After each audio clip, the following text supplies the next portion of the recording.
so hwe wi motim say enso eyam nomra sen na the meteors for no e ka che ne anopaye no achi so no ye de agokanse mu nsem bebre wo na fe wo hu the world of sports the entertainment beba sanso na the major news making headlines in the various newspapers ko wakata mo boso no enso betimi aba na fe ye the interviews ahodo aye wo no enso etimi abro sanso the intellectual discussion ebeba na ye din komo ahodo e de amawo na ene no ewiase nyina yes where the akai AU day the African Union and the kind of said the African unity said the beya abebiman nyina benya enkabo mu no and ebedi hu nkomo na ya hwese ye shaase ebesi enne no ye tinya progress e was saa nimdie no ene botae no ho ana de na aka bi me wose ye de ka ho ene South Africa ene omanfo a ye adwuma wo ho Ghana for other countries ni bi ma omo ye adwuma wo ho no ye bro wom na fe ye tete wom de sino saa dwumadi a wom edi wo ho no saa ni nyina no akwakoye haw de ama the African Union no a ebedi mu nkomo na fe ye hu se de ehyehyɛ eti anopai said the bia canon no medi de kwame abo akuda nkomo a obechi afrem e komoto. I am your host with the most and I am your moderator. If we sabri ko nse non kron ebe wa pound sima no adue no ententem so yenko na fe yenko hwe said the dwumadi no etie no yenkoje yen pledge no emra no pa bia no ye boawo emma wo kansem bia tiseye na dwuma bia wo ye bia no ode opepa aye ode fa ho che anase to ho ache aye na timi aboa beduru ba bi no oman no ebebo abaso e wo sam pempempen so na wo mu no enti by the power lavished on me as a moderator I duly declare say the pledge.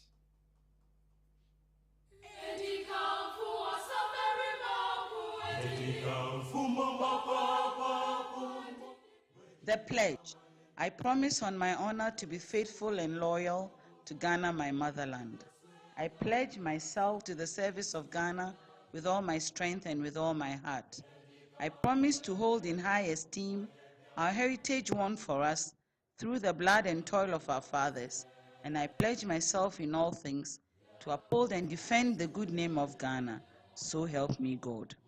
Enti awusia se wo kan bia ye de aseda e ma no ye kaka wo se sa bohye wa hye enti se wo ye nurse ni na wo tie mi ana wo hwe mi a bo hu wode se dwuma bia wo ye no wa promise wo say to be faithful and loyal to Ghana your motherland. You pledge yourself to this service of Ghana with all your strength and with all your heart. Enti sa adwuma na wo ye no enwinwi wo mu yarefo na waba wo ho no ne ho dodo ninti na oba ho se ade na ho ye den a nka oma na wosusu ninti na wo ho obi oyare nti na wote adwuma se nurse ni wo ye kirekire ni a akwada na wo kire na de no wonnim nti na oba mo akire no sanso na wo ye lawyer ni a nipa no asem ato ninti na wo ba. And I am telling you na me de see ye na no ewa yi mensa docs no aye emfato ho de amount say it is through the humanity nti na nipa ewo ho mpanifo se enche nti na nipa nsem amfu nti se obi de nasem aba ehye sika ehia o and ebetumri bi no now pani kwaji sika akwala keto ho trying to see ebenya sumdue peace and harmony amongst ye ho no obi jisika na asem no just live like said the tie na anasa asem no ode enkwa nta ba no se bible aka wase mo amodi adamudi ma no kore anase entro anase bone beye no kore no munwie nti wo a wo ye bibi etisa no I am telling you say the good Lord ebe ma na ma bi se wanya ho asotwe and we leave it to you wonu wabusua and ambenya sa asotwe because adwuma ye do kotumu no wo de be dane wo ho apebe pe wo ho nyaaye and ebetomi bi na sesika na wahwe ni nyina wanhwe yi akora be stress sana wadi. That is what the law of karma works. Janopeya yahwiye e wodwumadi a said o ye no obetimi aye no ayi di anopeya nkohwe said e ewiem sakrem sem don hwe adunu nan a edi anim no ebeye afa anopeyi yehunu se ebo kakra ewo wiem Ghana afana ba bebre no ano ebo kakra ewo wiem be ma ensuo atimi agugu ewo yempo ano ba bia sutade ewo no yebetimi anya ensuo miamia bi won so a obetimi anya ensuo fiti anopai eko na wi abobrim ye hwani mu se ebo kakra kusukuku kakra ena mununkum kakra ejina wiemu ene anopai baabi akwaye bretu mepo ena nutan ewo no ebetimi ehunu saa nso ena anopai ye wo baabi dise Ghana ye tifi efamu no ensuo betimi agugu ede amaye afi yatoye afamu so ebetimi anya ensuo anopai ye hunu se ensuo bi amfama kakra ewom ama ne homene so free epono so the Gulf of Guinea no eso a nani etremu ewo oman ye pueye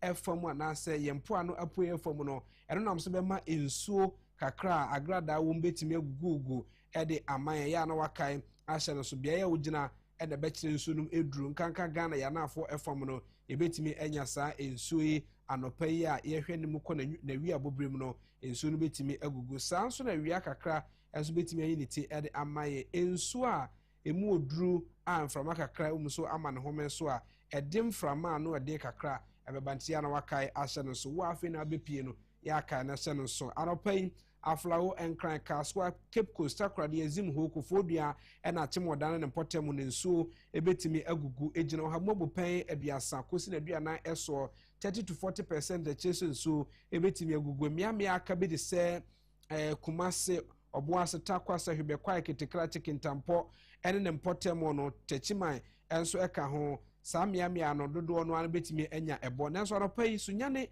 eni techimantie yom betimi anya nso eno so ejina ha bobo pen aduasa ya ho hye no anopai wo susupro no so no ejina free 22 ekosi 25 degrees Celsius anopai awia bobrem na awia kakra be ni tinanso enso betimi agugu Ghana fana babi bebre no ano ye fa techiman sunyane go so afi kintampo ketekrache sahwebekwa atakwa oboase Kumase achimoda kofodua ho azim takra de Cape Coast kaswa enkran ena flawo no enso betimi agugu ejina ha mobu pe aduanan ekosi na aduasia eso 40 to 60% ena chese enso ebetimi agugu awia bobrim ti ya no maka ahye no so awofo no ene omom kita nkwada mo besin nkwada ne yamane ya wape babi papa de ne nyina asense sanse enso ewo ho awia bobrim ede maye na awia bobrim no ya ho hye ne bepeja anopai de na ejina 22 kosi 25 degrees Celsius no abegina 30 ena 33 degrees Celsius eno so ewo ho chese wia kakra wo ho edman anwumre mu no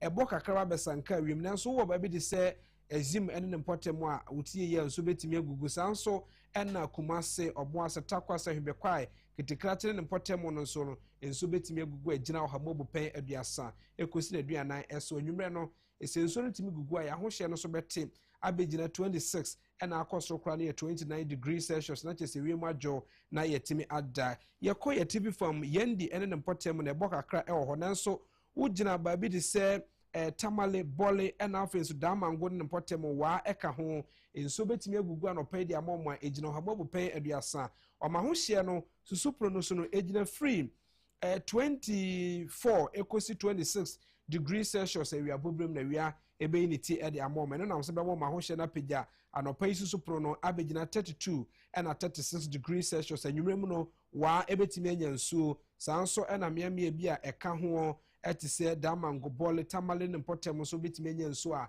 ejina habobu pen aduasa no na so be ma ho hye no eso ate abegina 31 ena akosoro kra na 33 degrees Celsius epono so eye basabasa kakra ede ma afarefo nti ya na makae ahye no so sesei ene de wiem sakrim sem no be ya fa donhwere aduru na ya edie no na sede niema economy catcher se Professor Plo Lumumba eka sembi na eno na ye motivation de ma na no pay and because of say ene wiase nyina eka the African Union no Professor Lumumba ka sembi kire yen ewo kwan ye befa so aye ye niema or say in Japan a corrupt person kills himself.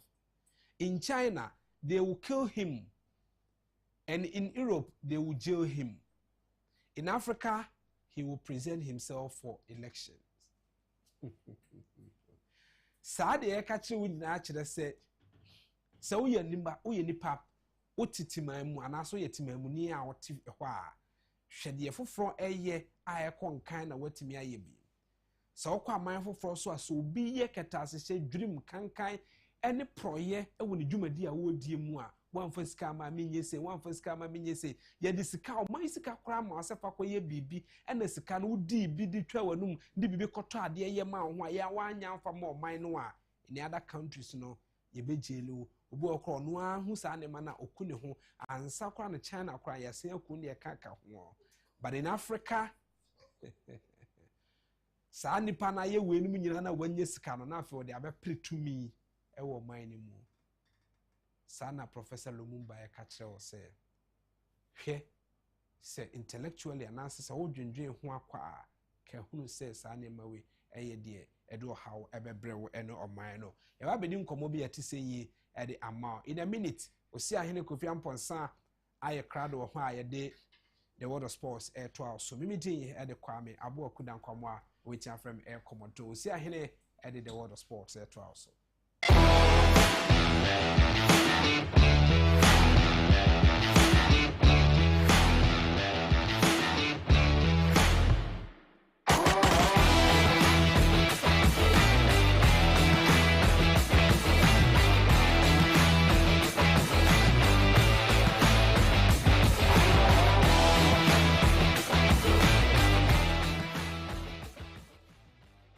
Abusia Brason say mini Kofi osi ahene edi enkomo Kofi Amponsa ne ne di na agokansie mu nsem de osi ahene ena ede efre no Brason say me no di nkomo enra Ghana Premier League okoko so me hu say Lai is it Lai Kingston na yes Lai Kingston ene coach Unauthorized ana omukwesi akan bi akansi na na say na netie ni nyina na da to what they say Ghana Black Star right ba ko they say Prosper Ogum yes omukwesi akan Ghana fo mienu na je omkoto ayirim e wo ho yewie no na ba ko atwa fa ba ko so na ball no kwa ye de ball ni nyina no ye be hwe na fe ya hwe de waje Premier League Kumasi Asante Kotoko okoda asen Accra House of Folk okoda asen Kofi mache bibia boko de okominia ederade ase na de wakona yipa okwakwalobi lati ase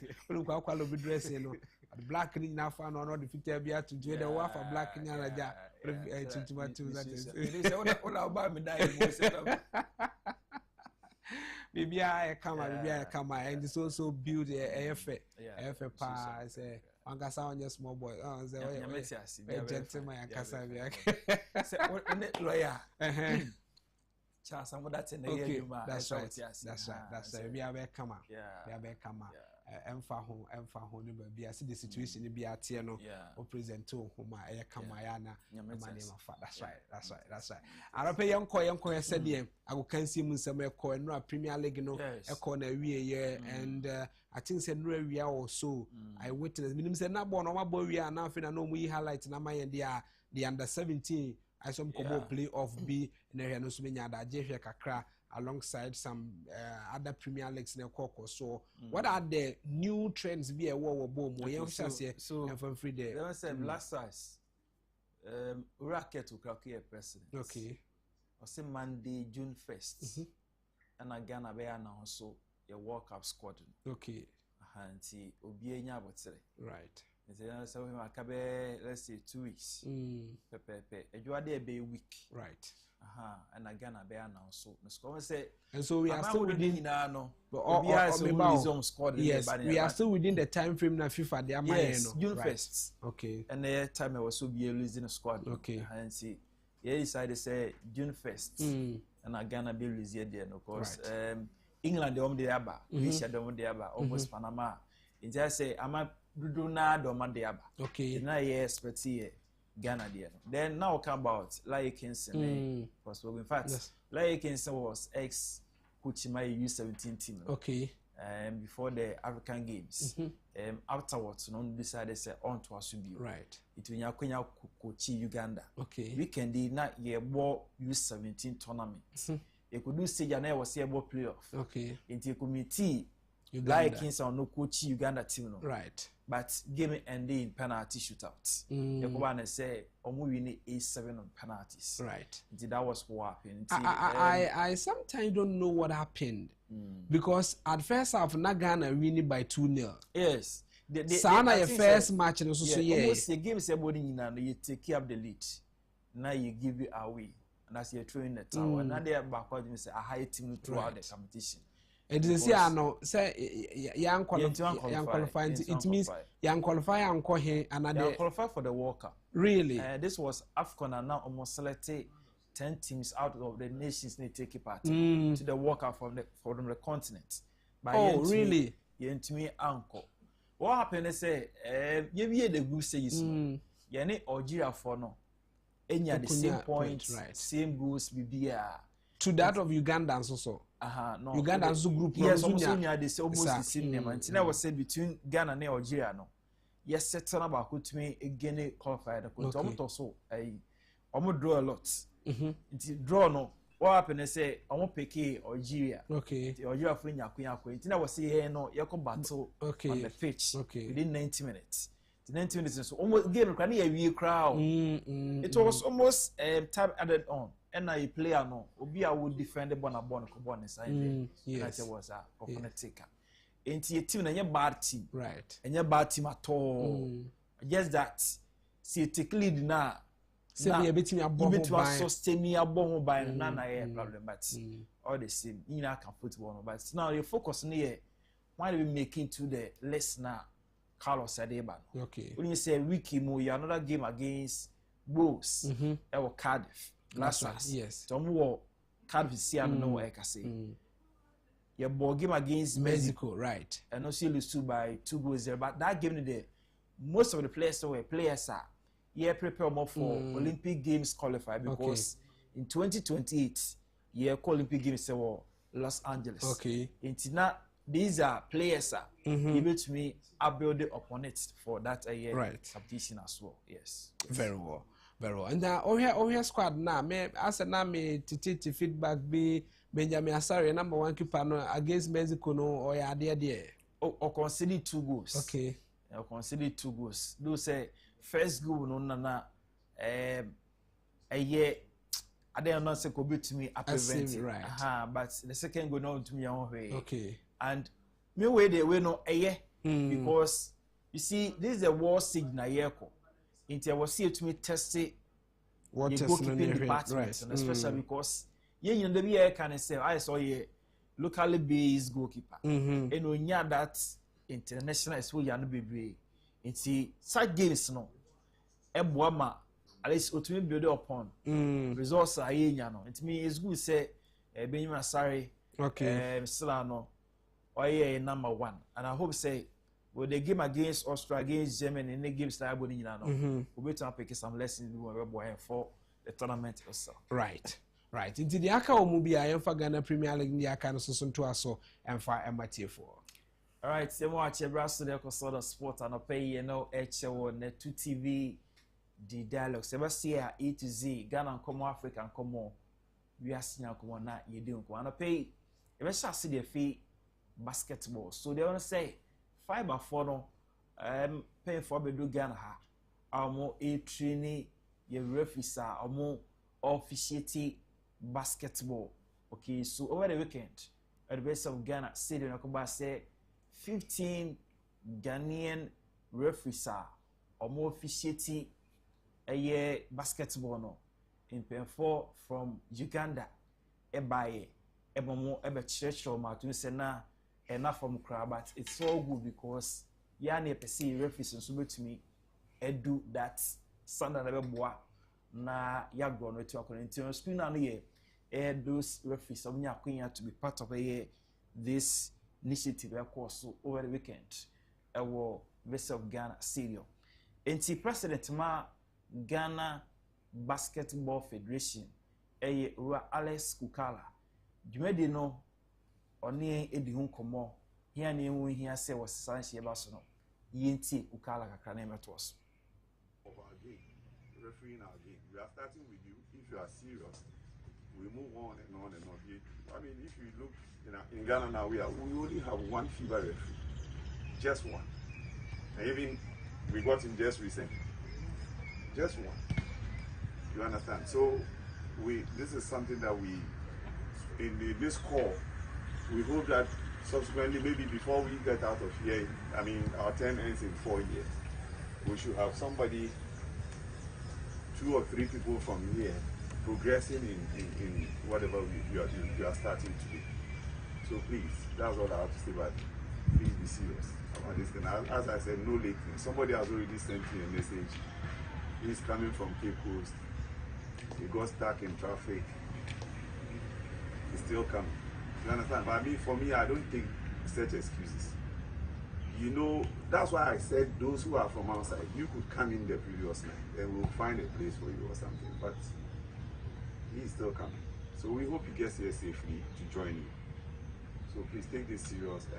The preparation has gone to serious lengths to make you comfortable. We bought shirts for uniforms for you to wear throughout the distance. We are going to feed you, and that's just twice a day. We are going to give you lunch and we are going to give you dinner for the 4 days that we are going to be in this course. So we don't have the money, but we are doing it for you because we know you are important to us. So please take this serious. Thank you very much. Of our game, refereeing our game. We are starting with you. If you are serious, we move on and on and on. I mean, if you look in Ghana now, we only have one FIBA referee, just one. And even we got him just recently, just one.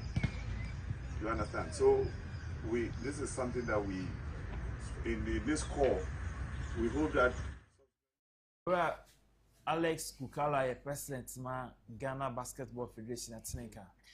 Fenipo no a instructor from Uganda by and they still ma ye referee no a ura Kirabo Peter or no so kasai yentien.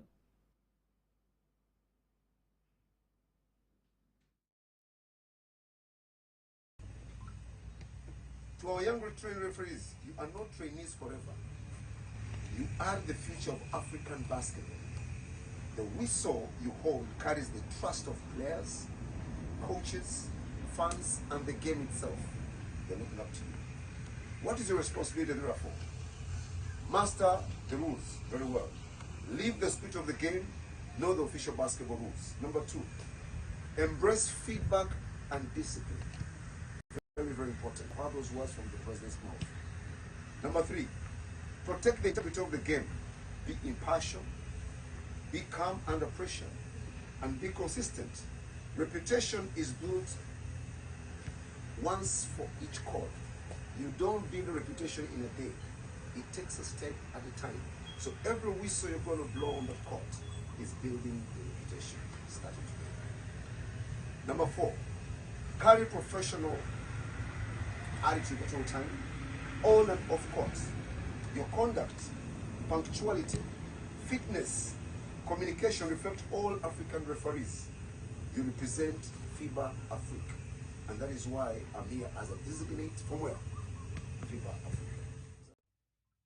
All right, so Peter Kirabo, a Ugandan referee instructor, and no a day sa nimdewi ebre ye referees no. Na Dr. Austin Lugetara, a penimpa in charge as a sports directorate at University of Ghana, and also at the Futu Accra, Emma referees na or taking part in this officiating course. No,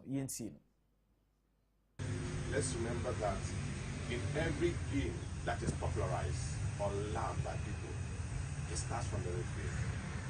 When people start saturating themselves in the game because of somebody who's not making the game interesting, the coach does his own thing at the background. No one sees his in and out. The beautification of the game is done by the officiating officials. When the game present is beautiful, let's remember that in every game that is popularized or loved by people, it starts from the referee. When people start saturating themselves in the game because of somebody who's not making the game interesting, the coach does his own thing at the background. No one sees his in and out. The beautification of the game is done by the. All right, Dr. Austin Lugetari at Tenekano. All right, yeah, Sechi Afari. Yentumi nka basketball and na inu dwumadi bia on your part of it. And also any participants no share 1 or 2 yentibi. There is a reason why officiating officials are called the backbone of the organized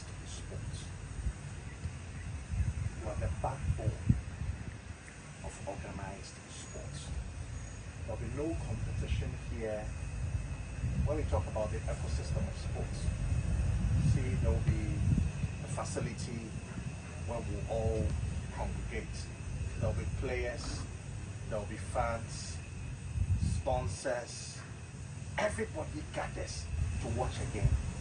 The game will never start without you. So you see how important you are. At the same time, you can destroy the game. But you are not there to destroy. You are there to facilitate. And so he talks about integrity. All right, so we and Kwake fee fiber 2026. Referee level 1 course no asibe ano pay. You know, senti your president ma the federation where Alex Kukala say always you're making sure say we involved with basketball no we pay nim there. Why be that the ama coaches and technical officials intina edu year referees for no so last Saturday course so University of Ghana. See now from that no legendary baby jet Asamoah Gyan and the GFA4 I know ambassador to all your national teams. Na ose last year na bibi ekoso personally in his life. And I just say 87 papa na eteke racket okraku and then be din komo ebe shin kwan say Asamoah de wo ye no jai traso na there's a lot ubetumi ayede aboa agro no yenti baby jet Asamoah Gyan brana yede na di as ambassador to all national teams and course football. Everybody can go through this stuff, but I was at home one day and my brother told me president is looking for you, and I said, which president? And he said, Mr. Kreto Kreku. And then I said they should let him in. So I had a one-on-one conversation with him. I wasn't myself at that time. If all of you are on social media, you could see I went off social media for some time. So what he told me was, and I can remember vividly, he said, Asamoah, we have a lot of things to do. Don't do this to yourself. And I was like, that was when I came back to my senses and I was like, what are we supposed to do? And he said, we have a lot of things to do when it comes to grassroots. You have been an inspiration to the youth. You have been an inspiration to Ghana. And there will be a lot of things people will be looking up to. So we have to take a step. We have to work together. And there will be a lot of things people will be looking up to. So we have to take a step. We have to work.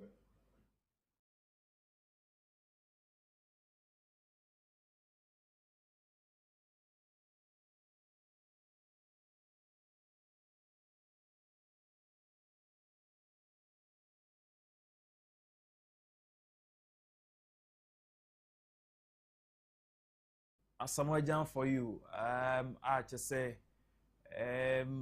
or say, the experience, the bad days. My goodness, say, and say he's okay now. All right. Blasta Simino Kobo game against Mexico. What happened? They say lose by 2-0. So on the day, no players started game. You know, and Benjamin Asari was in the post. Kwesi Agyapong, Nathaniel Ajay, Oscar Upon, Terry Yebe. Iwano Ajay, Majid Ashmeru was capital for the day. Ibrahim Osman, Daniel Ajay, and Felix Afenejan. So these are guys almost starting giving them blast starting. What happened? They say against Mexico, no, you will see it by 2-0.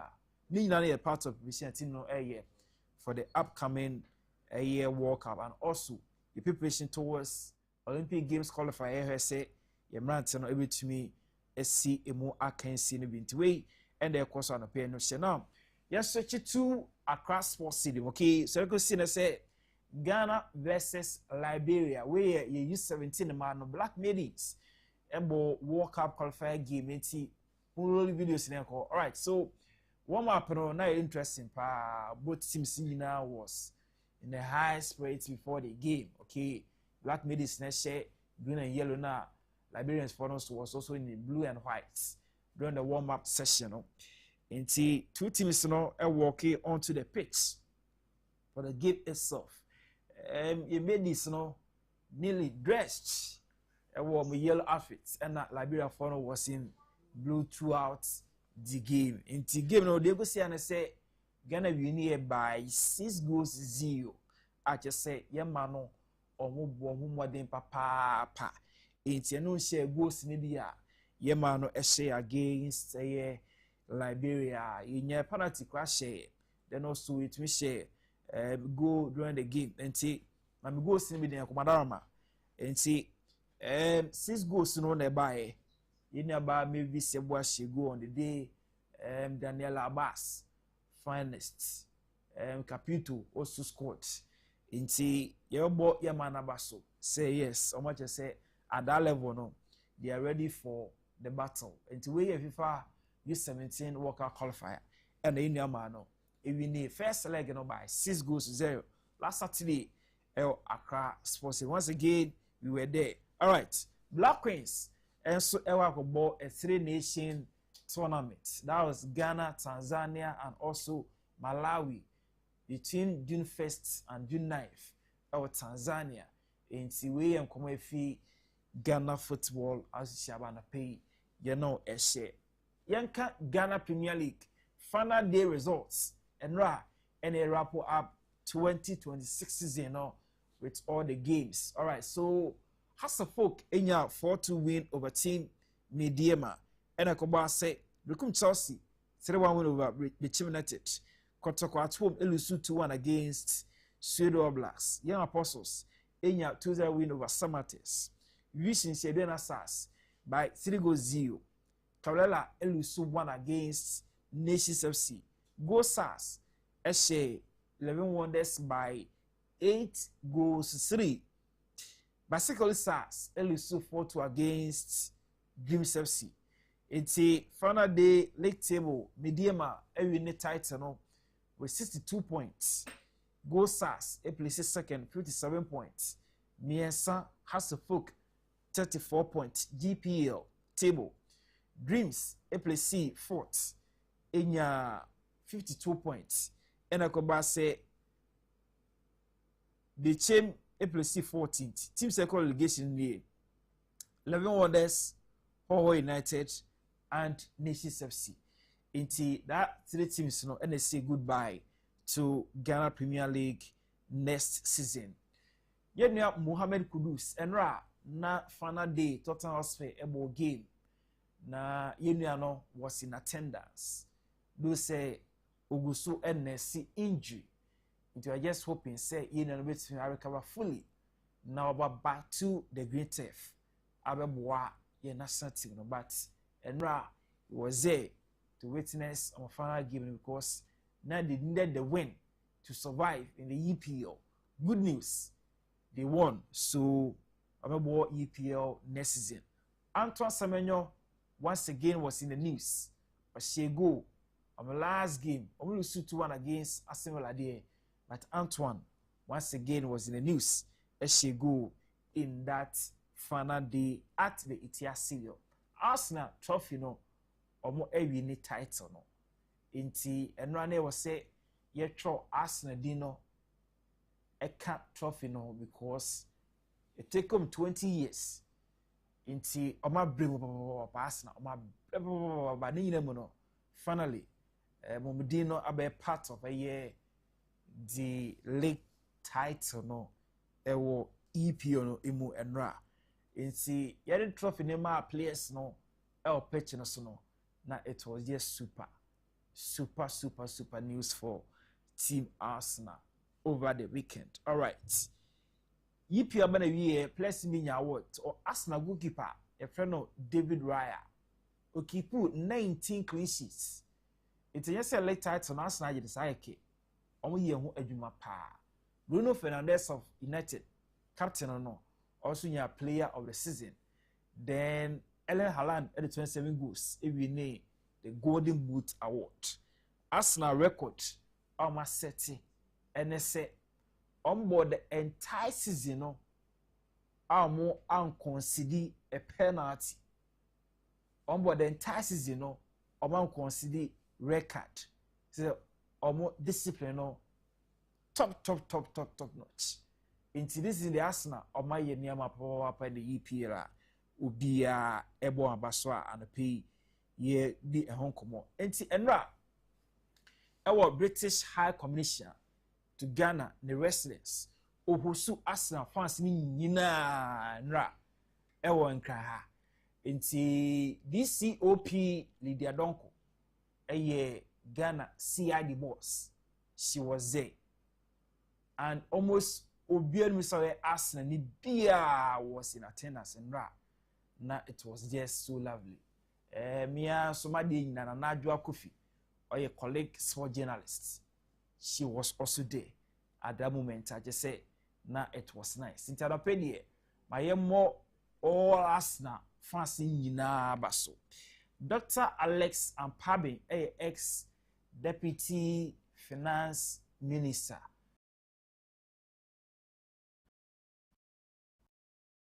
and also a die-hard Arsenal nipa, just say, and also take it to the social media handle. He puts a picture of himself and the trophy. I'm not saying AI, but that's a Dr. Alex Ampabin for you. Work here last week, you know, but say lawyer Justin Kodia from Pond here, who's also here. Has or ye Arsenal supporter kese pa but look at na minutes of work as I can't tell but or say a die-hard fan of Arsenal into ebo Arsenal for nyina abaso na yes celebrating because it take 20 years and some we win this league title me bon pa mo say May 30th May 30th or me say win UEFA Champions League no against Paris Saint-Germain. I say ama ade no awie peye e de ama Arsenal into ya Arsenal fana because agility mo mreni nyankopon so e wo mre mo bia nti e be so obi aso pepe tana pedie e bo Arsenal fo nyina ba so including my boss na Asante bo a on say a die hard Arsenal na just say on for team no right. Yes, before so be Korea na wakai a top 10 that is the top 4 FIFA game 2026 and on focus that is the you know the top 10 for not the top 10 top 4 FIFA games 2026 basketball. Oh, okay. Basket you know say well near focus them say basket no yeah the entire probably be hunu no I say say game no air course I was say yetimi hwe na Medina Old G any Oyibi Eagles at the best boss so na Mambas so Toronto Kings e wo ho na traditional hoppers and also e wo ho Medina Zurak Court how na mo be disa the top 4 FIFA game 2026 and I course wa ha anopa 9:30 a.m. and I face no date near 30th May, that's right, 2026. And the day na year Champions League final. That's our day now. Sadana anopa. So ibi di kan bo ya sana. Right, you know all roads no I was say lead to Medina Zurak Court. Na I kokoshe ho na be hu focus. They were yin keche ne trekes ahodo. It teams here Medina OG. Madam mo for in back madam na me.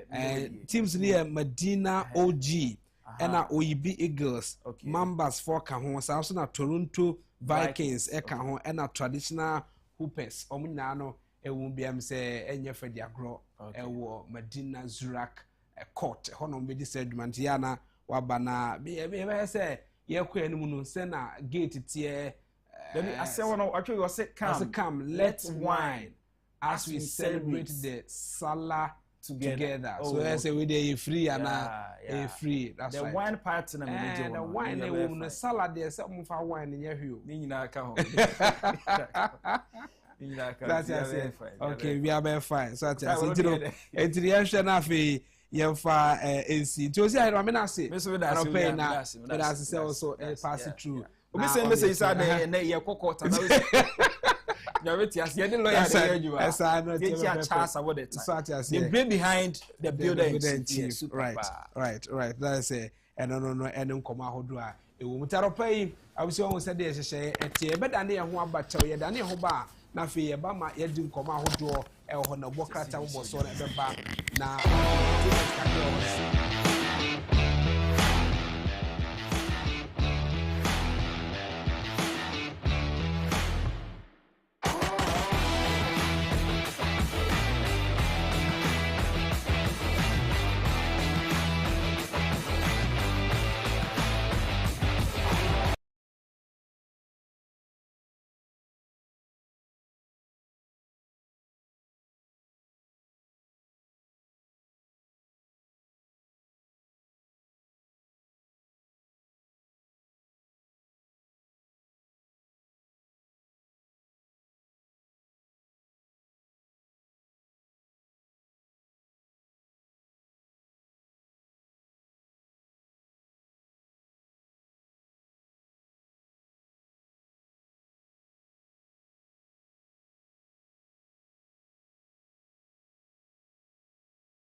Right, a brass say yeah the entertainment every war and the mu enkomo and a bre as CJ Winter say we fear her na or the entertainment kakra but if you wanna fe enkomo ahodo aka wo dwumadi no so no ennyina abro CJ akwaba enya we be aboko de boko ebe fane sa say empempre de I say I rehost empana to Ghana eno ye de here Beverly Afaglo okay into no sabri de Ghana we are mourning. We are mourning. Right. But aside that, I think life is still going on. Very well. Very well. Yeah, for details and more and to my team for any other for so entertainment aspect for the brain out of it. All right.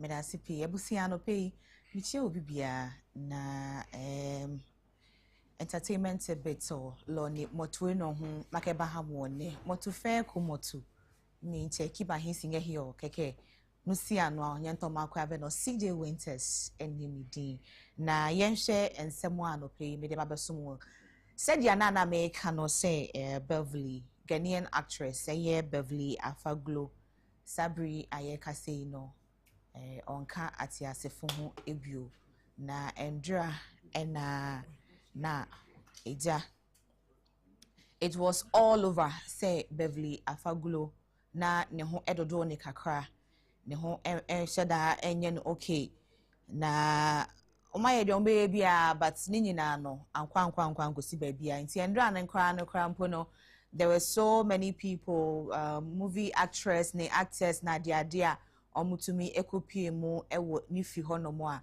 na omuchieti a ebusia nti no show screens so omo matankoma mo ne Gloria Safomo Rosemoni Gisamo ni ade na tese omu nyina no omo emone with the bereaved family na omo se be man nsu but we dey gardener we suwa ma na twemu uhu se na ohage Rosemon Ingisa na be man nsu ba we pa de when to me and keep composure behind to me tese we suwe ama ontumi crampo enye ne hu bibia abusia areho papa few days to her for the 3rd birthday ena Beverly Afaglo efimu ya nti we so bon say Jackie Apia ena ne manager enso ena omuchupi in ewo efi ho no makwakochia ebusuafo no adofo ne nafofo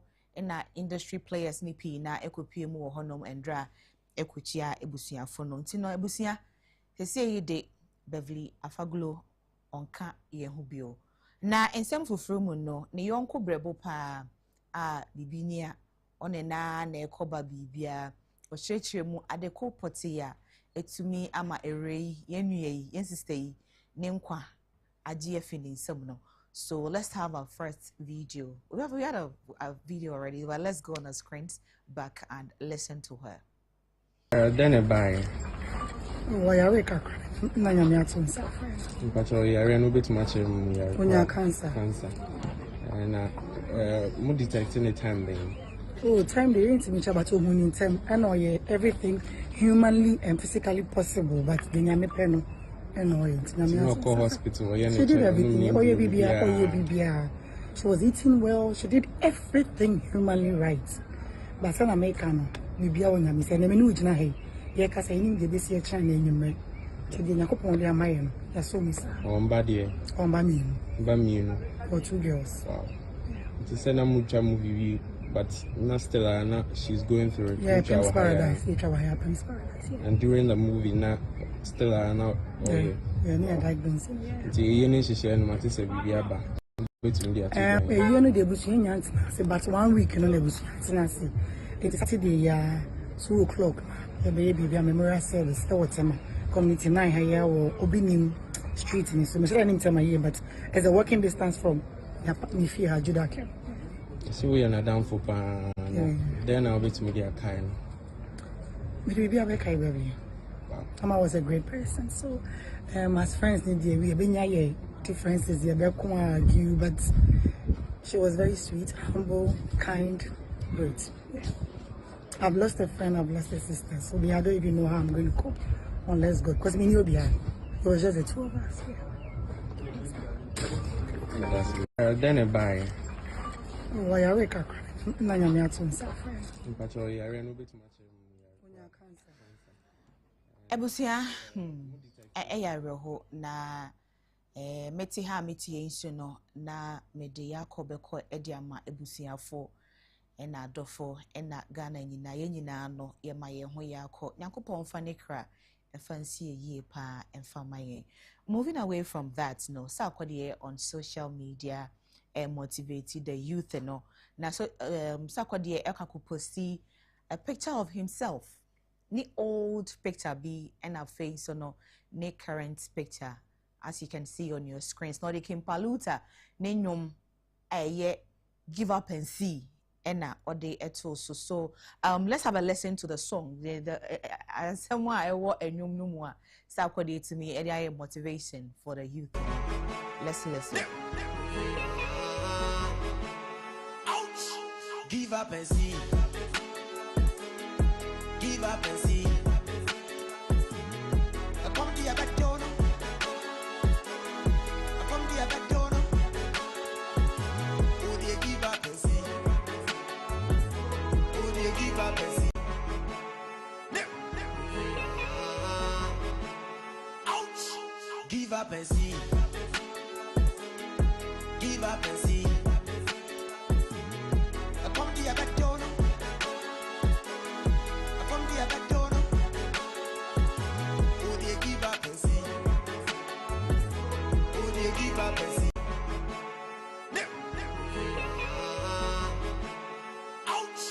Give up and see. Give up and see. I come to your back door. I come to your back door. Oh, they give up and see.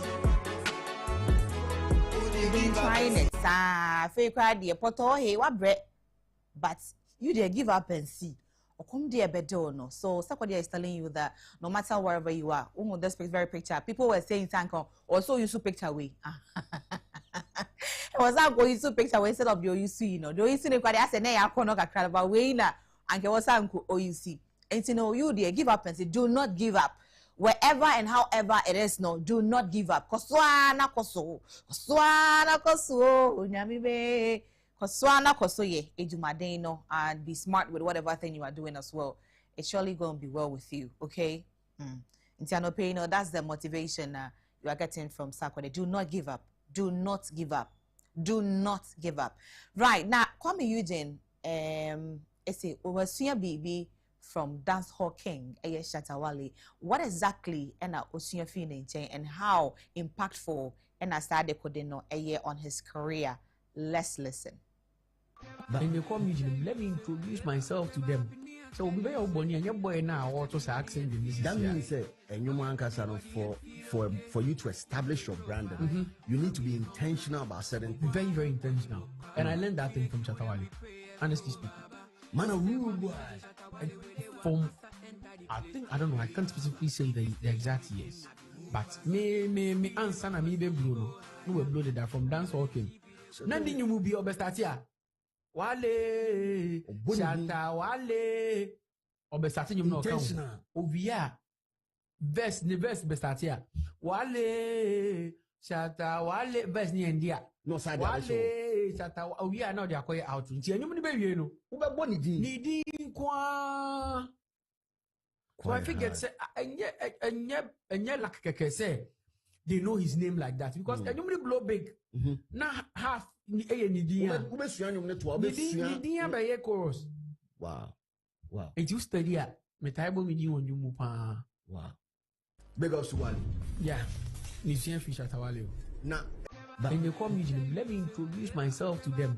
So we be very bonny and your boy now also. Okay, so and on the idea with Sia was at Awali he believes it has really helped him na Yudochi our Nollywood actor. He's back in the news with something now. Or Tremu say,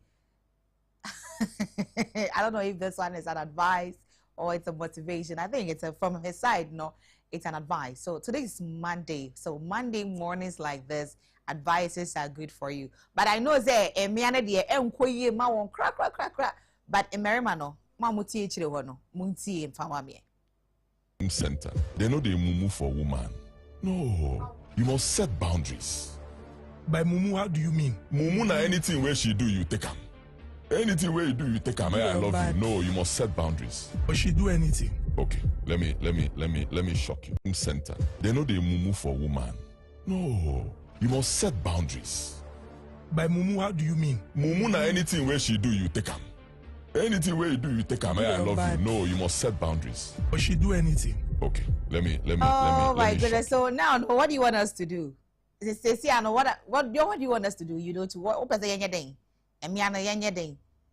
Oh, well, so on the workout. So it is up to you whether you take it or not. So I think that is it all for my story. And today, you know, is Gwendolyn. Today is Gwendolyn's birthday.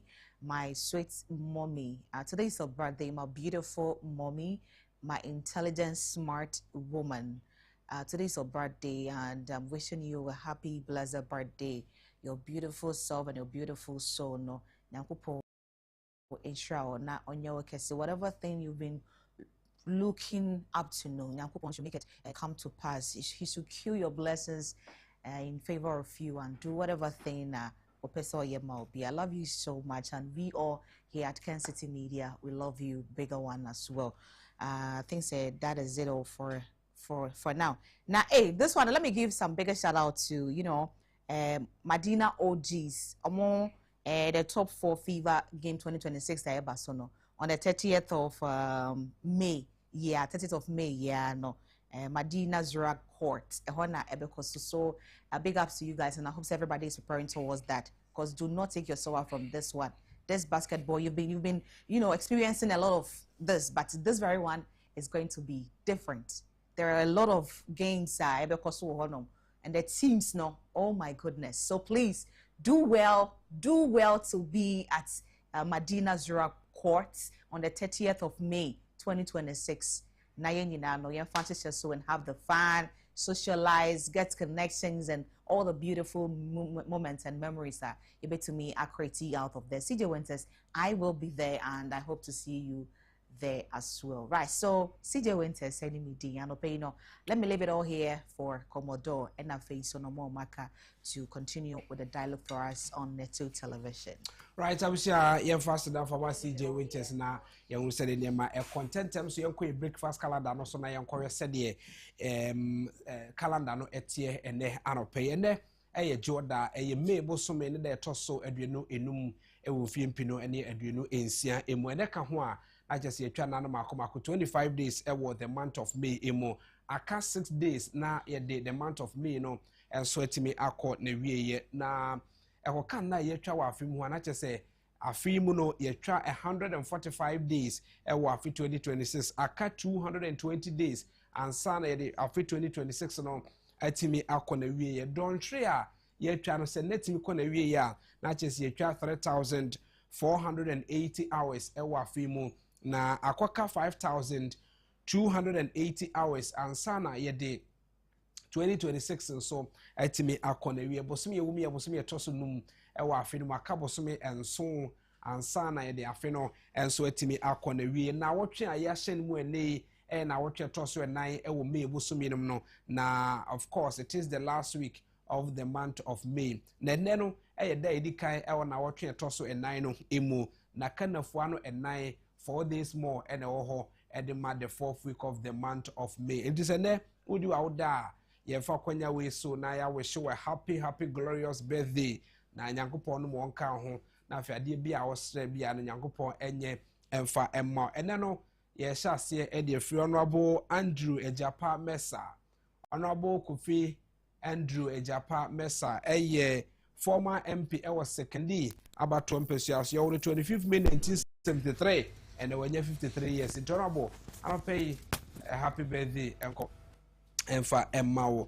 Na Apostle Eric Kofinti Amwa, and so a dinner dance. You didn't come out who draw na February Pamuno. Ya was sitting in a Ediamo. Madika catchos and net the African Union Day. It's AU Day no, you heard the formation ekwan ye fa so a ye form ye ni nyina no empunto be na de aba bibi wo ho aye ni ye after the formation no de ne na mahodo bi so aye a amwa the formation of the AU say benya no kabomu a na wo South Africa ne ma ye koso nyina no amenkwa amaso na me ne lawyer Gideon ni tete emonkomo na lawyer Gideon ni tete executive director at the Strategic Thinkers Network Africa Equality Access Stranak Africa na lawyer ni a private legal practitioner and to that aspect in no be this and come cancer no problem in carry watch yes adom me ho ya papa na so e right and I'll pay many sobra when yama ye say ye ni enkomo yes say enne we are saying and answer bibi man yankai bibi a friend said the African Union eno yete na from 1963 no mo ye benya nkabom ko bi ate say ye from that moment and answer bright ye besi enne 2026 aye ka say ye be cast the formation of African Union no aboa ye botaya ye de ye ho. Yeah, with that, you for as for African Union, aboa there's no truth about it. I swear the word say as Africans we can be united. Apart from that, we have been trying to keep all that. Siana, Ebola outbreak, Abano. You notice here there's so much concern to make sure outbreak is reduced. We are actually keeping just to make sure that countries that have been affected by Ebola is not it's impossible as African countries suppress and eliminate outbreak. African Union, I would say we have come far. Break as an African continent, but we are remain focused, and we are making sure we follow the Western world, not suppress and oppress us. And it's a big example. One African country or the other, when we say colleague African countries will come. Hello, Council. How's about your team car? Right, how's your team car? I said, I should know how son or best say the production will reach out to him again now. Yeah, not try and come on so baby, and not what drew now wash the formation and say Abua. Now, for you who is Abua and say, dear, then what happened again? Baby, yet in your no, I was here quite you met me a fast so now. And the formation no Abua no dear the best I cost beam at the Amai Council the Samuel Quaba beam. Hello, Council, but you are Quaba beam more. Right. Production why na you see meeting the lawyer Gideon ni tete. I will know your executive director the Strategic Thinkers Network Africa. You trying to access Stranek Africa na me no AD and Komo Afa the African Union. Say ye hama African kabumu no etimi aba no say the African Union no was to commemorate and as here for me yes they be commemorate the founding of the Organization of African Unity nti ebe say African kabumu no ebetimi aye ye amaye say kobana sa what does we have to announce the end na say ye ema African Unity no anaye pe na African Union Day no ye be hunu say ye bu nkompo hwe echi a aboaye council ba chom sam akwa babi you me that right our manager I heard right council ba chom beto aso mami yeah me too right now maybe say initial comment adoma ene che say the African Union no aboa na the African Unity a ye pay ye no aboa to what extent and afi bedru baabi na oman be sorry woni nua so bia oman no ma omo ye adwuma e wo ho na afi oman sorry say munkom krom and a typical example is what happened in South Africa. Well, but I see. The national says it's for PTSD for. That's why even what these are challenges. the African continent and African continent may face. But yet, you say because of one black spot, a session in right. Yes, they basically have a black spot, but you can see that black spot.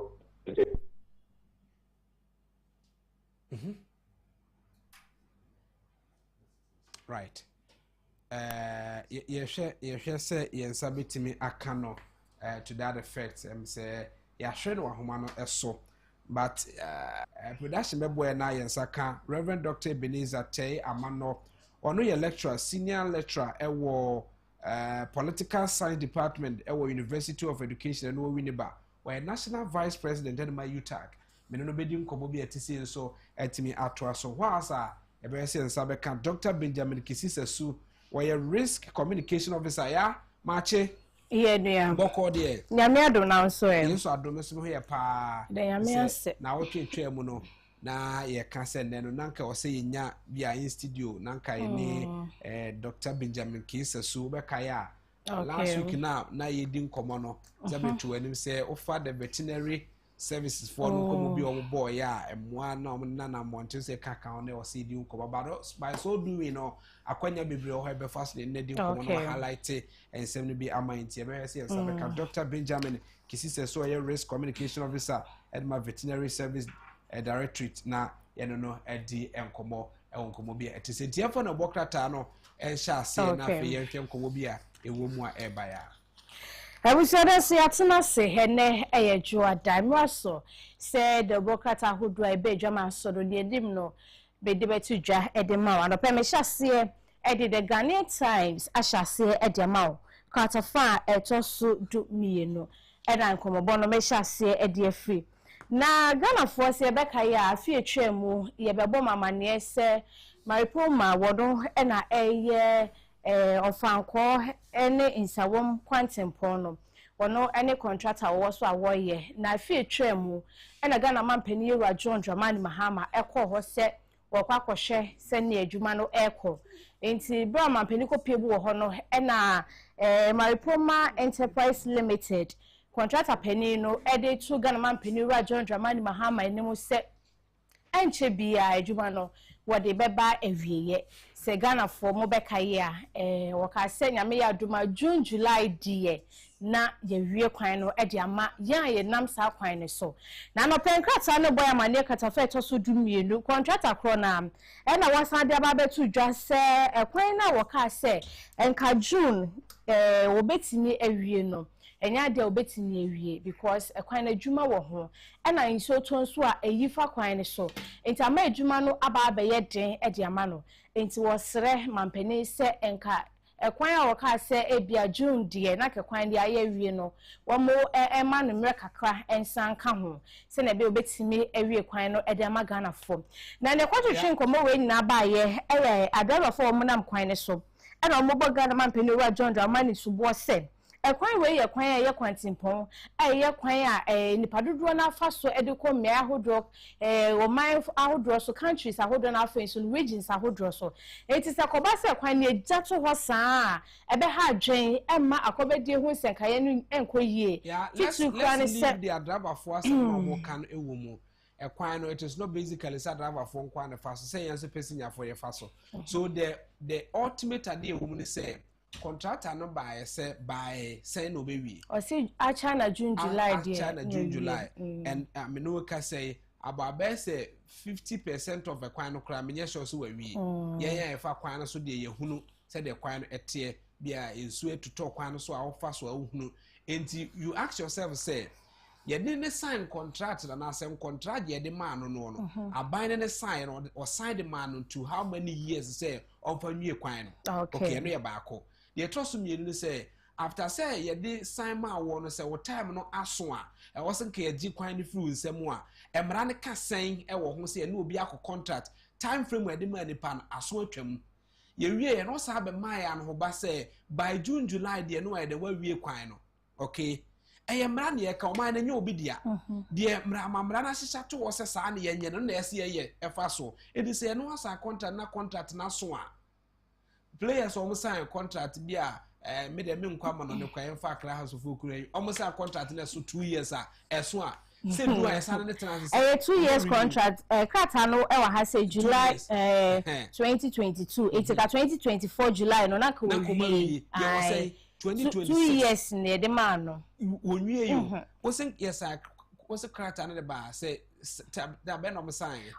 Or sign contract in July 2022. Okay, it's July 2024. It's in 2 years now. So the way 2 years and when you are another 2 years, we must 2024, 2025, and 2026. It's a contract almost 4 years contract. Yes, and the best in there. It's then I say, baby, why you do piano? I was so jarred to a man of the power for. Okay, and you may see near Katia. And they say, your mind also not to choose a cassia. What has been the problem here is can anyhow? Okay. Okay. You're forming gold board. Nancy, you're forming gold board. No, you're scared to form a gold board. You're scared to the office. You're scared to the near my until quite not do now before so there. I know the yes come from my contractor. And you're quite from my end. This is the country we are living in. Obia, sorry, I was yet ye a here on the open. You signed contract from 2022. Now you're buying bay. Nanado dan akufo-addo aban na yesan ye na ebedu 2024 wanwi etinkade this buy no e so twa sa akwan no say contractor na oye sa akwan no time we say de man aso. Okay, wantwamu wasan extending the amount na wa bebo ano ho ba say by June July 2026 no awie kwan last year no kan sa asem so ati ase ebesi ne ekwan da so da ho a yenye nwie nu na kwame enkrata yi mfoni edemo asefem pa na wohwe bia ebusia aweho because ye de nam kwan ne so ntie ni se ekwan ne so abrabo etie wohwe se ne ekwan no insuo toto yempo wonam so a ekwan ne tie na ene insuo toto kofa so a kasa wo dora na yesi enya kwanhia ewo ho behia se obetimi ba still na no pa no na mene lawyer Gideon Tete Ebo Enkomo no executive director the ma Strategic Thinkers Network Africa Stranek for na no mo edin komo fa ene African Union Day a ye hye sa e fan cancer akwa ba bi mu o ye ni sobra wonya ede ma me ebo nkomo within all the network no yen no but yes still ya yes e bebo African komo de na chese ye bo pa na ye bisa man bra no wa no gum ne se baba na sense African unity no aboa ma yenya nkabo mu dia obi be sorry oni nua so e wa bebe mu se adwuma amoye no eno ha ne ye ntimu nya ewum se obi a wo ne mra ebo no ho ban to what effect and be ba asa ne ma no ye betimi ehunu e wo African unity aye penimu you me that say as I bring the issue of the phobia attack or South Africa because even though you waiting when catch the African Union it's the best we have ever had for Africa. You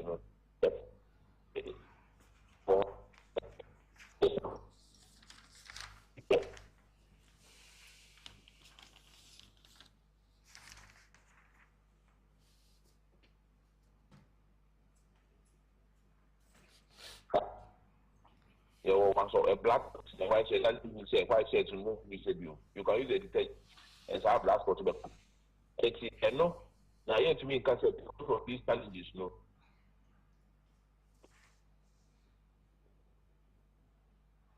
All right. Well, Council, I don't really know, say, how, say, be a bayer or honor. The network is not helping us at all. And see, I believe, say, the production team will also reach out to you again. But I've heard the OT and Kapapa. Na ekasa se network ne mwaye ntia se twetwetwe won komo no entemti mesro se wimpo wo ahoma no wo benkum so a fabra onifa so na ye hwese ana obetu na agina ba bia right afida aye clear ye betimi edi komo I don't know where I got to where you had me so that I can go now the xenophobic attack no I cause South Africa na eye example right no me can say in as much as there are some challenges in some African countries, and let's say the union has not held that as an African continent. Of course, don't mean that we as a union will not have challenges, but challenges no endorse or not endorse. I think these are just some small spots that say I said that will be to me use detergent, a paper, and to go. And see, but it doesn't mean that the union has not been great help map the African continent. You know, in any case, the African countries are each other's keeper. I say people come for each other, they come for everybody. I mean, comments were being based on other African countries. Something coming up changing that of making sure that the problem is solved. And even Ghana people,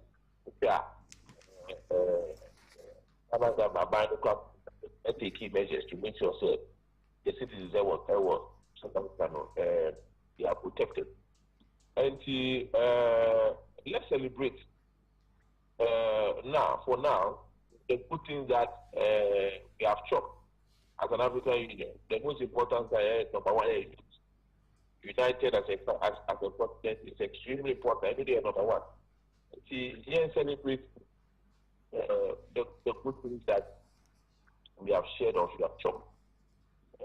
And then, just thank God, say it should be like that for very well. Very well. Me no see one komobomu no. The Mr. say the papa. What must we do to maintain the okasi and celebrate the unity, the success African unity no etimi the abranye no. What must we do again? Baby oha simple for the tenase the African Union no kwa mo dwendwe because ne of Africa ha e maburu nya adwuma nye dodo no ano akwakodina mabunu a enya adwuma enye so ye wompanifo a omo ete the African unity no so a omo hwabo asenka because we are so bi ne adwuma ya e de be man be da no how e de emmanuel. What must we do to maintain the peace and the unity I enjoy in Africa? Unemployment any African problem. Unemployment, oh baby, is the fact that you have not heard. It does not mean say unemployment, baby. It's not an African problem. The only point is that Juma, as I say, perhaps the members of the African countries more than the jobs available. Okay. Again, African problem. The epitome is to just make sure say we do all that is possible to reduce the unemployment rate. The unemployment rate can be any every African country is facing that. And you can see say efforts are being made in other countries to make sure say unemployment rate is reduced. On the issue of migration and all that, you at the end of the day, you cannot ask an African to stay in Africa because there was that general mentality say we too quiet to the Western world. Opportunities are open and easier in the Western world than African countries. But of course, we'll get there. We'll get there. I mean, as I say, in Kai, where we came from and where we are now, and just be grateful that we made progress. At least the put it out possible in another country. You see that the African countries will come and make sure say there's calm, there's peace in those countries and all that. This government overthrew and all that.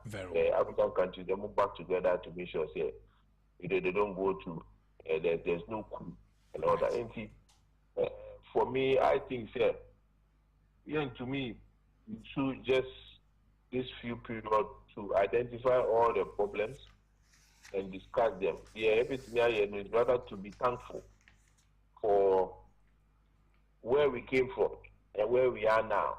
Now, say the best will come out in the coming years. Right. Councilman, when I say na yankasi ni sobra wa come and I say wa contribute to the commemoration of the African unity and 25th May yedi ehu enkomo me da saropay. Lawyer Gideon Ni Tete Executive Director at the Mass Strategic Thinkers Network Africa, the Trinity Access Tronic, and I'm not at the Encomo and Aropay. Well, as production team Bessa Boying, Amayensa Aka, Reverend Dr. Beneza Tei Amano, or no Amano Lati, Senior Lecturer, Political Science Department, University of Education, Winneba, or a National Vice President at my UTAG. Some common so yen be doing common affair, and also Akana Genoa share, and also the the African unity. I do no prayer since 1963. form the African unity. Yeah, yeah, di Kwame. Nkomo bi etisa Okay. Anano ya. Na yeka ofankwo ne nsawom kwantenkwo no ho asem. Nti Kwame se na mampani contractor no editu Ghana mampani Rajon Dramani Mahama ni musenya me ya aduma ka June July na we wie no. Contractor na ne ono sa sere se yema ne mmani bi enka because aduma no a wo ye no onwie ye e na kwan na kasa so aduma wo ho dooso. Nti we ya de sede wo de aba betu eja. Na driver form mo nam kwan ne so e na wo mo e kasa se efi mienu ni aya san so ade ama wo na wontimi nye ho hwede komo se saban no de bema nipa foforo anapo se aban no wo ho senkan asem foforo bi obeka de afa ho a wo mo hwe ni sa se nsuo eyi ni ti a afie we nsu mama ya te se nsuo wo mo paa no contractor no enhwe na kekwan no ntimi wie we ye kofa de sede a wo mo ede ato anim. Mama so na say ha say and Professor Jenna Opoku Agyapong info ni da ha say and wakasa e dia fa enne once kwame ne wa ban basis aye ka say boa makobedie hu sem ne timi akoyie ukọ emiaye bi ti se Madina Kaneshi na circle ne miaye bi akeka ho na boa pa na ne Professor Jenna Opoku Agyapong da ba betu dwa se basis ahodo ne bi wo ho a ya de kitwa bi na asai wo ho obekọ ne yedi asi ho e wo meku a ene djura de kwhon konfo gu kwan wo mo peka e de akwa adwuma wo mu nye bie ene nti wetu wotu adwuma ye fo ne futitu pam ene Metro Mass Transit fo no empenifo wo mo da adwuma na wetu mo fo se ne ase wo basis ne ho no wo mo hwe so mo beye na cars ne beba monten so na afra ma akobedie hu sem no ayemre Agyama Ghana fo ene so hu sem no e wa ha sei na mampani John Dramani Mahama what can I say no as a vice president dey no wo ye at afa home just a matter of okay na no we the then president or call unannounced visit elkoye mekai the late Professor J.E. Mills call unannounced visit ko hu niema so Ghana nyuma efo mpanifo ye ewo man emu no ho no unannounced ohu niema na ekoso wie we press conference mo bi akasa so as a vice president we hu bi etisa what do you do and say opim kwa animu na ukohwe de na akoye kwazidi nti a enne se de yeka se nipa peka akwadwuma sa nipa no a mo peka akwadwuma wo nya bisa wo mo aso na wo mutu tax nkete e ma ye de ye mpuntu sa wo mo so mo ebetu tax no mo nya ka emfa nkwadwuma mo te offices a de cars na bra mo a omo nya hu adwuma no omo so na tax wo mu di nkete a ye hu de emfa nya obekwa ban institutions no de say cars gu ha yentimi nyeye na kampese aba abefa amanfo ye twa amamanyofo ne kwa no mabone donkomi na fe o ma toto de amom ho that so be it enti aso ahu akai no watu so anamo ne won so ampa koye ne se na aba we na ye o man chechire no aye pe no ayase bi etena se kan na o mo kan se aduma bi se the rhetoric is over dia ye de ano kan de bia no over ye adwuma no musampa ya ye adwuma no na eno sa no ko trafia wo wi wa ho meje kase nipa sumasi baaye no weni o mi hu ye nti so wono atuefo aye so tunufo anamboa dina de ni ko so Friday fiada na etwem no vice president wo mo edicas ahodro 100 ene koma MMT right womo de koma womti time womo ko na womo ye commission no ene man de insem we nyina to dwa se basis ne de bi wo ho enye se bi no we bi wo ho na ene ma ketenkete ena asai wo ho enti womo hwe na womo siesie whilst almost had different bases 100 ekokopi womo so enti mu senkaye no eno no enti kwame ne wo kan nyina no Vice President Professor Nana Opoku Agyapong woni basis 100 I ask yourself said the say ya e kwan be ne fa so ma de say ne say enti say na ye nya ni asenye sika kokra bas 100 asa de abeka de ase no ka hunu say sa bas 100 anya fi nkosi afe e be san say kwa me ni Ghana fo ya na mo say edu juada mo kwa adwuma mo breka ho mo de mo semato mampani anim krata hodo de abaya bebo bebre so ana vice president and president Rajon Dramani Mahama wo mati Ghana fo asem ana mo de basis ni biaba enti mo de basis ni biaba no time a one the buses no yes some de kwakoma metro mass for no mo ko hu say buses ni be ho a say want professor ebisa say ada buses we nyina sisi no mo che so a say so whilst wo mo hwa de kodi asay so ho nye ma bi abro so a omo ntimi nye ana no sere say buses na say si ho no wo mo nsisi say be betimi aba monte so na ba be sum Ghana for some pa. So that is the reason why you have a minister for transport. Okay. And to one of the boy, and do patches here in Ghana for Casa or they say vice president now by a So what we are saying is say you have a minister in charge of it. A Ghana for a Casa and what do? You call the minister. By account to and now buy a handy baby amount. Be who the state of the bus say, oh, Sika de kwa craft for a and this kid because you see the ocas do who you croak as a MBA say and your papan and I say and Cadia send each other no so no. Bas Marcusika bet me I be a bas bear for no, I say no. By a year and what who? One more bay, why, sir? Mamen chokrat anope men chokrat why I was also the market affair also do me ensam me da so e wo ho e bo amane ga man pani wa John Dramani Mahama ni foni e da ha sei na wotwe wieye e no kopie mu e wo Savannah region na ni na no e ye resetting Ghana toll and wo de e hyehye so no kopie mu ho no e no de nsem bi tu John wo ka se Ghana ye twe ho kakra the free IMF ho na ye twe hui na ye twe ho se yensan ko bobesia yensan ko hon ko je sika bia mfi wo ho se de ba be ye oman Ghana ye mpunto ho adwuma mampani kasa e no se ebe ye kakra everything ye putuprusi atwe ho the free IMF ho nemo e ye kakra ebe kakra no man ko Ghana yankasa benye sika ye de bebo yankasa ye ho bra anope kata no ebo ya mane katafa etoso du miensa. But also at the daily graphic at also at the amount. Catafet also at Jununa Ecopim at Gianine Chrome. Now, in some American, Efagana Penny John Dramani Mahama, Nessa Shomuno, a Bimoam and the born at the Hasse. Now, Catafet also a Dumian San, so Save be about Monte, so I at Ghana for Nina said, well, my Coco Ghana, Sisia, the Vasin, the Ajia to Papa. Save nature said Ghana has say no, and if I do na yenya Vasin. Mujidie enkane na kese vasen no woko odo bakwa ya sabia na se nkwala na edom kowe yi no kowe oba na e kase be woni vasina awofo no wonsem bi omo kandidate omo ho ene ye nwo ene bakwa sise chese o house a be sisi ade Ghana for ya bati ase se vasen no ya ade a eboa ye mane apomuden ene so wonsem no ewo enim hase ya no pay Medium some no air somewhere. Now, electricity company, new Kwabata, one northern region, and Omodi Ababe to just say, one more years, kind of bonus so 5 billion Ghana cedis and Sana. And then maybe uncle ye, ewa mashe, or no mubetinya share SCSC. And I know that I watch it, remember one man, say, one more about Omodi Ababe to ja, say one more babeton, half of their company, Ediama. Private ones no eno na net ku for the babetu just say kobasa wa isan say woto we japade fan de ma ankra mampani ni so to mi so obeka ho asem ne mu ade ko deport ye ha wo ho no eno no mo say mampani betimi aso ano na ko matimi aye adwuma no anope omo de 5 billion Ghana cedis na de babetu just say no ni sika wo mo wahia no matimi aye entote bia e wo ho mamento so na mefa Mamita so na me fa the Ghanaian Times and to so emfa emma. Edom kuma wo mbra hye bedwafie. So na me nkotu nkomo yi emra ewo ahoma eso na fe na meni enkomo ewo ahoma so. Mene Reverend Dr. Ebenezer Tey Amano Ebon Komo. Reverend Dr. Ebenezer Tey Amano Lati, a senior lecturer, Political Science Department at University of Ghana, Winneba.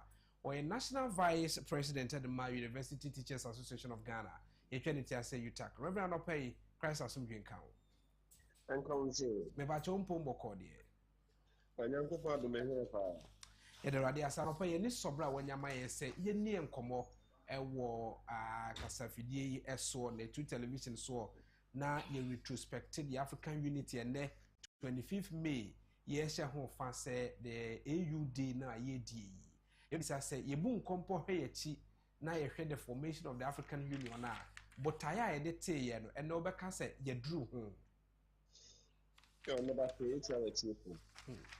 So you come African Union neighbor botae de tie no dia and they make us say botae de tie no die ye nyandru hu papa okay but ye boy hu modern kakra and no the business make us say yes ye boy hu modern over the period say you bet to me a true sabotage no very well na the botae titu what the tea you know and they say ebi mi wa man nyina ye beka ye ho abum se baako na obeka politically e ba no amanyosem a ye beka ho abum as one entity this is na EU European Union aye no na se ye ba no dwedie ne nema metumi a me free Ghana akọ Kenya ni hia passport okay this is na metumi fa me bag nle etu kwan free wini ba me wei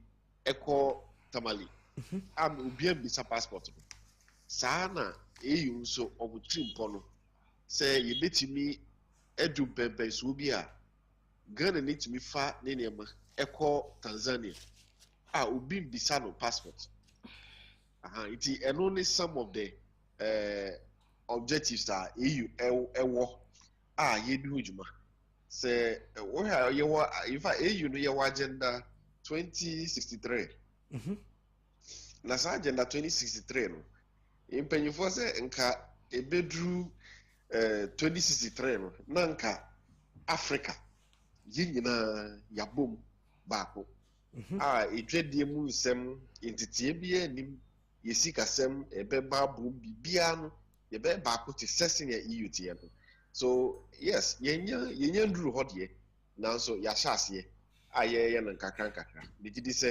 se amaye wo Africa nyina no ye de ya adwene ebomu a yebetumi aduru very well babia ye anamo be ne yatunti a ye ben ho na ehwa the African Union said the work was see two ko we be ko babia say ade ba ko so abeye ohaw ewo all Africa no and say as enuma and you ask yourself said the ekoso South Africa yeah enuma amanfo ye di from say munkom krom na no ha na Burkina Faso kra bra ye say magana for me fan tusi ewo mo ho de kaka ho nyina no ye enuma amanfo nya binye eyebo ekabotae ne ho anase no nka ho what must we do to maintain ye unity ayepe ewo Africa botani de eka ho pa eka ho se nka ye benya a borderless Africa okay se mifri usimesi free help bintin free hano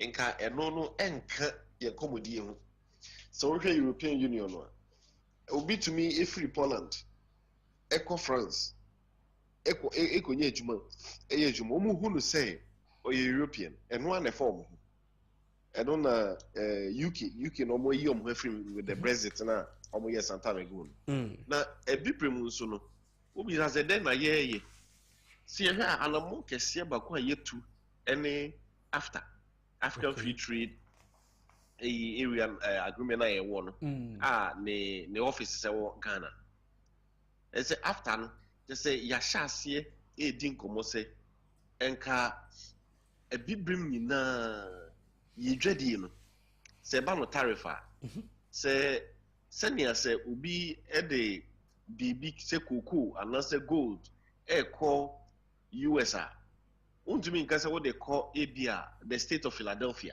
okay the price is different from what they call Chicago it's different from what they call Texas obi nyina tariff back sana ke bibi mu so ke ebeye se bibi fi Ghana call Mexico na free Tanzania call Mexico na free Egypt call Mexico we will have common tariffs say omo de ba ye tariffs no common yinyina ye agreement a ye woni ntino bibia ebefa yade baako in the na another anamo ye tu ni say in fact your regional blocks ECOWAS wo ho SADC wo ho Central African states also wo union East Africa wo union no ye me say enka ECOWAS ye bomodien na ECOWAS ye currency ye Southern Africa so mo currency nya baako Eastern Africa ye baako ɛno no ɛnyɛ den sɛ yɛn nyinaa yɛde yɛ sika ɛbɛbom mana yɛ baako right ɛne sɛ yɛanamo a yɛtutu na another one nso sɛ wohwɛ I started as bilateral agreements Ghana wokɔ baabi te sɛ Kenya wohia passport right Ghana wokɔ baabi te sɛ South Africa wohia passport wobɛtumi akɔ ɛsiane sɛ saa agreement no ɛwɔ hɔ ɛyɛ bilateral for now right but with time no this bilateral agreement no yɛbɛ extending no na abɛyɛ a whole African agenda and there is the establishment of the African Development Bank right sɛ ɛbɛboa ma Africa nyinaa bibi nyinaa yɛnya sika korabea baatan baako a ɔbɛboa regulate issues of finance and cash flow nti yɛ nkakra yɛyɛ sɛ asɛnea wokaeɛ no ebibi aman ni bi wɔ hɔ a ɛsiane sɛ ɔmo akɔ anim akyim bi for instance South Africa ɛni nti no ɔmbɛdwe sɛ ɔmo no they will lose sɛ yɛhwɛ European Union example na Germany is a big economy France is a big economy ɛnka ɔmbɛka sɛ biribi te sɛ Poland Czech Republic ɔmo economies no so a Greece ɔmo economy no so no iso a ɔmo dedeka nka ɔmo fa ɔmo nka ho nanso ɔmo fa ɔmo aka ɔmo ho a gradually the economies have started doing well right. And that is what we expect in Africa. Nigeria, South Africa, Ghana, Cote d'Ivoire, Egypt, Kenya, these economies are more than kakra and ye babu mua kakra na Togo ne Benin no more economy no susano ye to me aboa ye nyina ye ho ma ye nyina ye tumpon abom as one Africa. Very well. Reverend, the last one maybe say corruption play role war the African puntu epese prayer intimi enkwanimu no Africa in general the leadership no accountable to omoma. Yes, corruption corruption is one of the challenges in the narrative of Africa's development. So you can Africa your development ato apeno project right. Now it is not limited to one government and it is across. Now so say you make kaya Omampenin Kufuabreso, NEPAD, New Partnership for African Development. You hear African peer review mechanism. Sorry, African peer review mechanism. Okay. Right. Omaino, Omampenino ebe money hokwain. Ama ni PS. Inti president so wishia. Omu betimi assess Mampenino ni oye. Na some of your colleagues inti. Obetimi akanenim. Senya woya o woman enye emfata enye amani nyina na omo ho kwan Ghana de ye wo amampanyin ko fabric no omo ho kwan okay ama African peer review mechanism he went through it which say Ghana na ya dedicated to the African agenda now so enye amani nyina na ho kwan sa na because amani nyina sovereign states ye nyambo mu ntino okasa onya enya hwe ne yentumi nya ne hwe isa de say oman ne ne dia e no say me fa me ho mawo untumi nya ne hwe because we don't have the teeth to bite say e be more sanctions e be ho be kiro we don't have those ones yet. I believe that with time we might be able to get there where the EU will be strong enough to bite and to force states to conform to the general rule EU afa autonomous. Very well. Reverend Mamena Asiano pay emrepamu no ase ye no wa rapport di eja otwa fankran a na waba me yedi nkomo kakra akọ animu based on what we have in the country and pay that pay. Mr. Dasupa, but maybe a little correction. Okay. University of Education, Winneba. University of Education. Okay, say University of Ghana, Winneba. Oh, okay. And Mr. Dasupa, na Reverend Doctor Ebenezer Tei Amano Tete and Amreno Ebo Enkomo. Na we senior lecturer political science department University of Education Winneba. Now no answer national vice president of the University Teachers Association of Ghana UTAG. And I'm no Eddie and Como e wo fidiem ha. Yeah. Kwame. Dey be ya me bedru say Africa benya nkabomu ana kwan ya fa so e chechira Africa no corruption dey oba bia.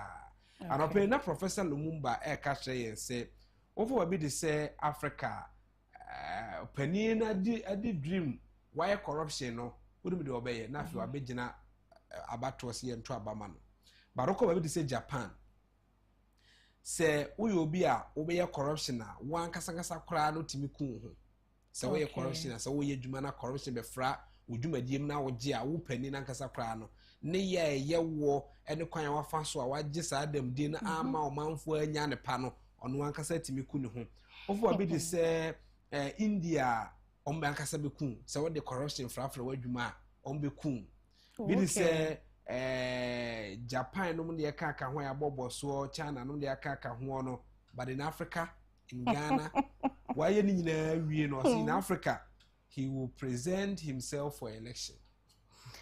Hey, asemo. Anyway, and akoye ya hawo bebemamu a wudi dream ya na fi wanye sika na fi waba bad because wo ba no manfo no beji sika say beji sika tani atoma o niska emfa ho na adwen wo tirimu ene mo abetim di aboa wo niska nkwa dia sa enye ye bedi nkomo na fi yamba yanimu aba be wie the bylaws. Dr. Benjamin Kisisesu risk communication officer me no bedi nkomo afa na ano enkomo no e ba ya sha ase ewu mo no bylaws ahodo assembly ni bia hyehyɛ enso so yemfa nya adwuma me monitor kwa me the chronicle na etwa so e dia ma katafa eto so mienu ene ne miensa na ifoni eda ha eyoru asam wo abuginapo oye ranking member on foreign affairs committee na wode ensemo atudwa efa yenuanom Ghana phobia wo mo ho akoka adwamu wo South Africa na munim se Ghana mampani wa John Dramani Mahama na oru okujeto ablakwa wo mo ye hyehyeye se yenuanom wo mo akoka adwamu wo South Africa no wo mo ba kofa wo mo ediaba asemo be Ghana for the party tu no wo mo busuafo ehu akwakwache wo mo wo South Africa na na ba beto just wo mo se wo ma postpone di e de ko enim kakra adenti a enkrata asem ene neme bi esese wo mo toto ansana wo mo kwakofa ye busuafo ni adofo maka South Africa de wo ma ba Ghana no wo mo enye nwieye na no ene dom kuma ne se eho NDC fo munim se mo enkrata asem ho totoe munim se mo neme bi a mo beye ansana mo kwakofa wo mo de kwakofa wo mo de wo ma ba adenti na mo ne Ghana fo anka ne sa anampo se mo anye san totoe ni nyina enwie ansana maba bebo de ro se mo kwakofa Ghana fo wo mo ho akoka adwamu wo South Africa enti we ayedom kuma na wo mo buafuo nipa ne fo ni da ha ayoru abuginapo no ene kasa ya wo kire se saso ni ban na NDC fo adan na die no enya de etwa yie enu ti Ghana fo wo mo ho akoka adwamu no wo mo moden so mo betimi akwakofa mo aba na wo se enipa dodo na ana wo mo bie port ato ho nipa bro 100 eno mo bie port ato ho a Ghana High Commission chese wo ma register wo mo a wo mo pese wo mo ba o mayi mo na yesi Ghana for mo South Africa no it's almost 15,000 wo mo do so akasa enti nipa dodo we nyina na wo mo pese wo mo ba fie wo mo abo mo ho enti wo mo hwese wo mo ba kofo ma ba MPP for say esu ne ban na NDC for da na die no entwa yi enti wo mo sere wo mo kofo mo nua no mo embrafi asomdue mo abuja mamefa daily graphic enwie katafa eno toso miensa enfama katafa etoso nsia eya asem kroya ene da hanti meko katafa etoso miensa na medem nkata no aba ewieye nipa wode nsem itudwa eye posi dom sahene ene de asem yi atudwa na Ghana fo beka ya February boso mene de na etoso edunumi enum ene ebetudwa se wukopie mu ewo bia ye biti se bono mantemu a ba hema bia wo ho ayefe na se wajan kuma oye queen mother edema abanda ewo bono region ababe to dwa se daily guide am say you mistakenly mentioned daily guide okay daily guide enti ababe to dwa se February busumini mu ena nipa bonfo bi ekobo ni tu eji mami kwa efri ni nsem ya na Ghana Posi wo mkase ye nchewa ni ye nchew anaso wase me kase ni echa ni echire se oye bone na Ghana police ye bechiwa opa akwhye tokuru wo mo bechiw we omo di bone no ewo Bunu East region kwa me no mu wie no mu dwane be hye kasoa no mu efise kasoa eka Ghana ha aho so Posi for ho enti wo mo ewie ye no ena nipa wo soma wo mo se wo mo koku Bahimano, what charging the 50,000 Ghana cedis, and only Paisica edema almost Muku Bahima. Bahimano, Akokroma, Wobaka, Crabina, were doing fee, and a 2 one more issue tina, my matron and animal serum. Now, Kofoni, no Mujan Basha Kaswa, Ambasha Kaswa, Nipa Bonini, dear. Yes, and penny for us, and more come say, Mojan pa, then I think says, Mojan panic cinema. Nipa Bonini, dear, where they in Pabonini. One more bedroom caswa, and I must have a pro. I saw Quaco Nipa for fro. And Tipobonimu, and I post a funyanti, and I'm more and no dear catano and from my and I post a funyanti, and I'm more chi and coffee, no much nipa bacco. Nipa much no need our has some friend or Nana Yao Bediacon. I do not name your friend Nana. One no and much na. Afei na wobeka nsem ene ye ne koku ba hema ye ne koku we omso obeda so bia na ba hema saman ejina ne so sana krata no eka enti sisi ame no ka say dia machi nipa ba ko no ba beboa ama posifo adwuma wo mo ye no aye haredi ama wo ne nipa dodo mo ka ho a wo mo chi wo no metini achi no ebeto odwa se wo hi bi ka ho bie na ne ma wo hi no ekobo nkofo pa ne nyina ne se ahensem ho ntokwa asase ho ntokwa no ne nam so ema nana se Jan Kuma or twa nananom say den pabonfo na ekobo ni chu eno ho asem no wa hanti posi IGP wakasa as we are coming for you guys my madwin se mubekum nipa wonkofo wo mayi mu no we are coming for you people eno so ho asem no wo anim ha se kwa mama fancy right mama na se aropai na menkasmani sobra na fe wa my din komo bi ati say yes still you still remain here and me kwesi say beda ne ho aba mame kwa ahoma so na mene Dr. Benjamin Kisisesu emo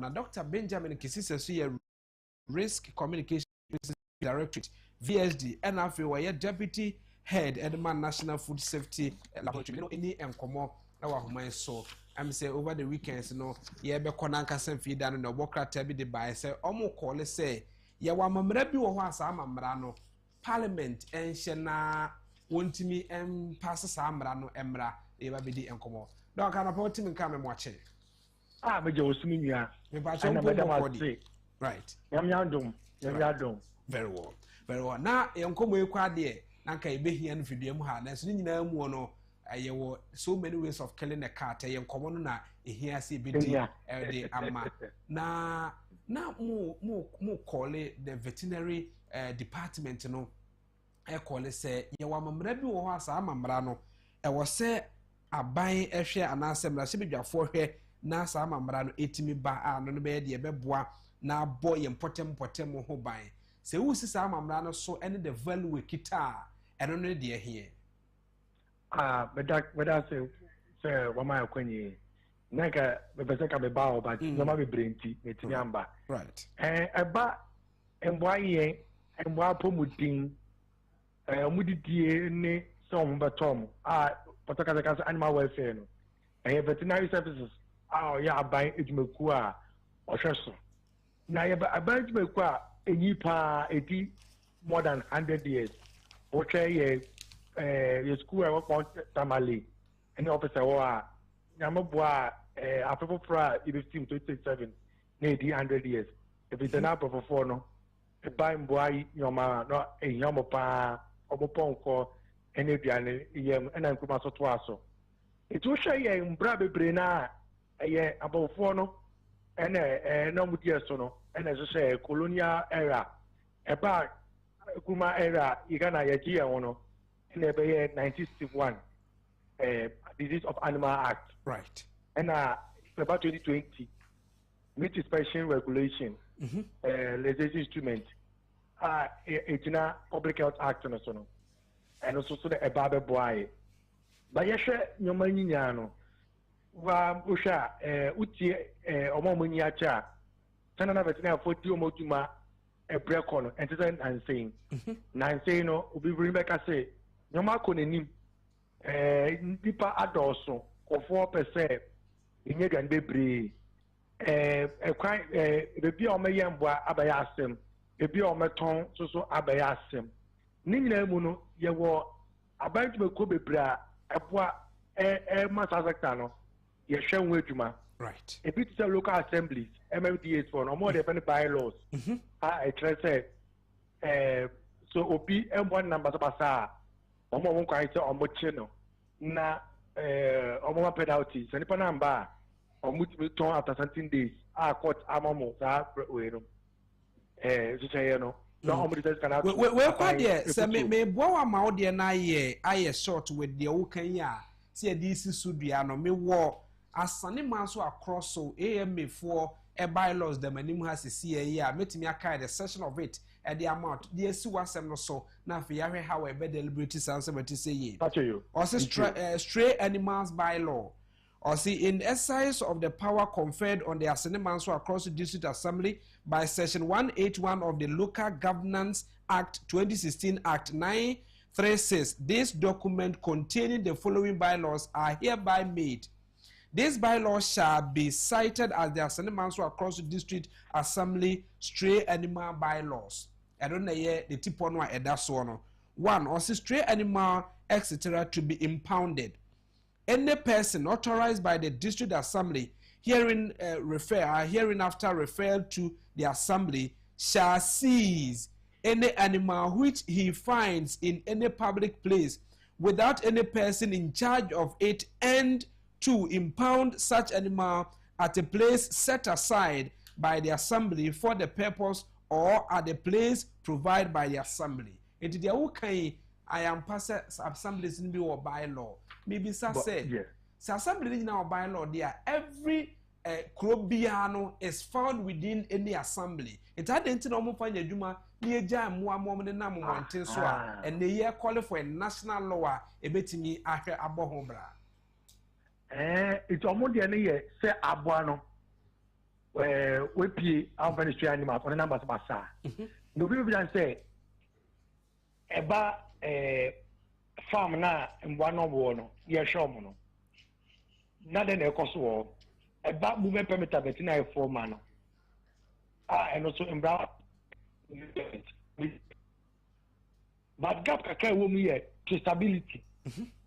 Oka my Maya or more system, Sabua, it can free new gawa. You are that fair, it's me, and that's a local assembly. It's me then. It means you can have an obey and about social media. And stands also a map betina is to movement permit. Make I say in what 20 way no, in 20 way no. Who do the free a year a breed about Madina? Okay. It may no may track it. It is a blue binner I we are.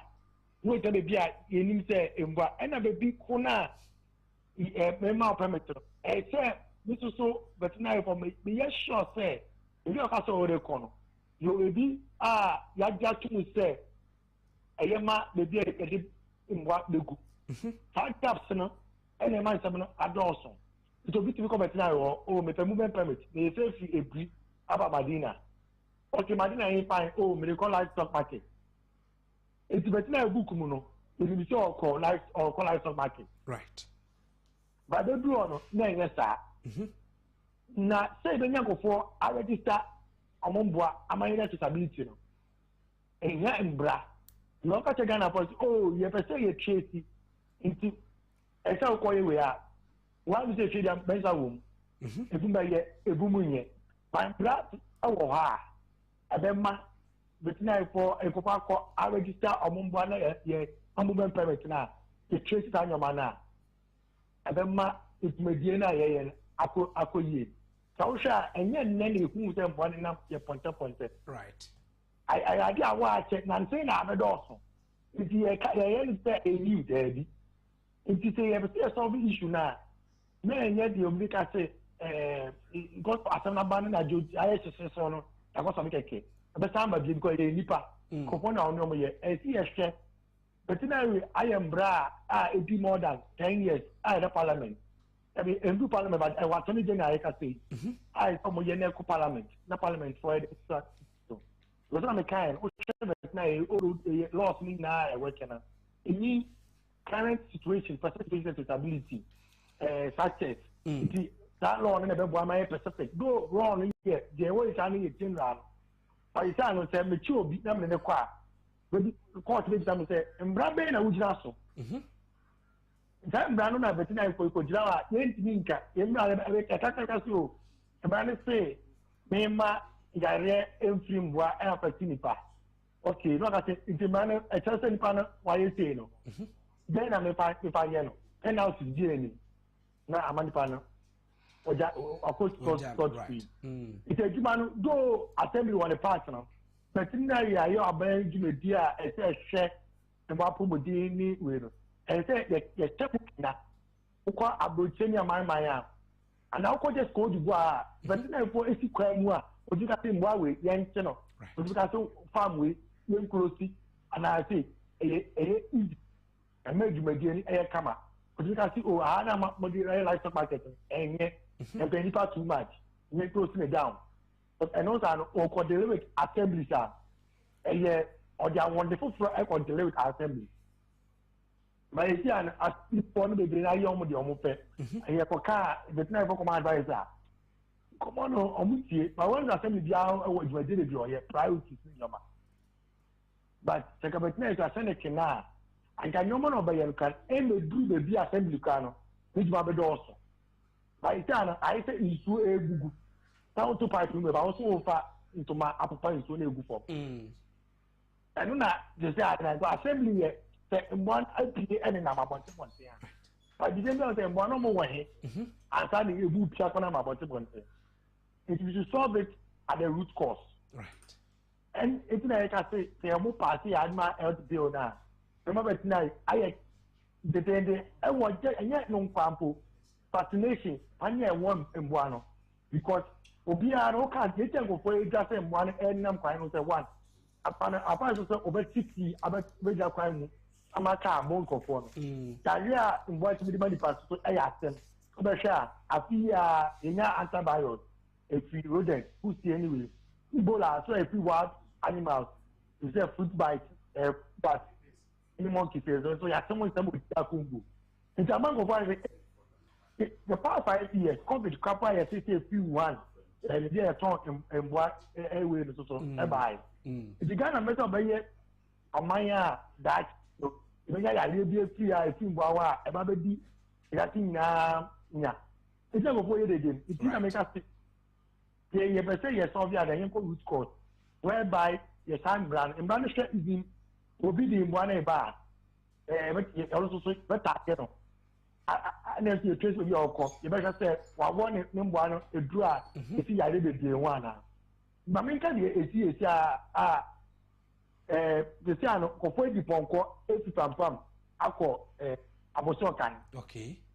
The Sia Poncoya, you are not Aboson kind, vicinity. The Sia go draw. And then, if you say, you quite a bit of a share, you are permitted, or besides, I'm one moody train. Almost almost some America. Anybody design some more kind of credit. But I told you, yes, and yet you are good about creation. I just because for investment, maybe I will every found way for every other Madina. One who invest for it is agencies that so much only weapon metal on Mugabuano. What you find so?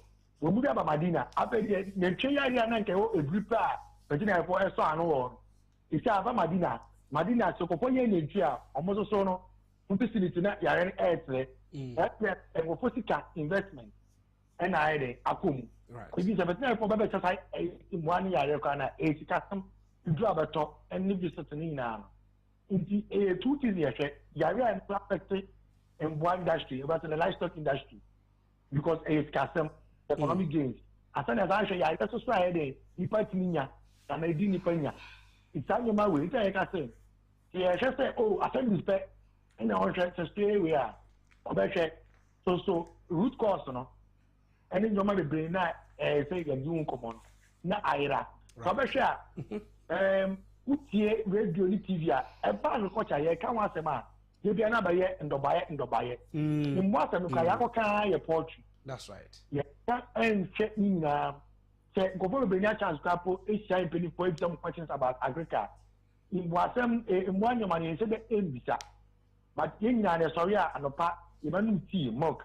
yɛpɛ nam te sɛ nsomunam anaasɛ yɛpɛ netrinam anaasɛ yɛpɛ obi ɔkora ɔtwe ɔpɛ bush meat ɔpɛ bush meat nyinaa yɛ nneɛma a yɛsi ɛhwɛ te sɛ bush meat no kaa no wildlife ɛyɛ n'apɛ mu deɛ babɛti na yɛ na ɛyɛ no dwumadie sɛ ɔhwɛ no nyinaa no tumi sɛ sɛ ni ahyɛ ho kena case of law ɛne nneɛma a ohia na ama wayɛ den ama saa nneɛma nyinaa yɛ prevent and yɛtwe ama de wɔne ato yɛn ansa na yɛaka se yɛbɛyɛ sɛ anything nti na yɛka sɛ yɛbɛma nipa ho atɔ no nipa bɛnyɛ deɛ nipa pa edi sɛ yɛbɛnya nkɔfoɔ akɔ into business a ɛmfa ɔhaw mbrɛ nkɔfoɔ no ɛyɛ sɛ animal health bill na akyɛ no yɛbɛtumi aban yɛkɔnya me nie party mmienu nyinaa de hyɛ manifesto mu sɛ ɔmbɛboa paase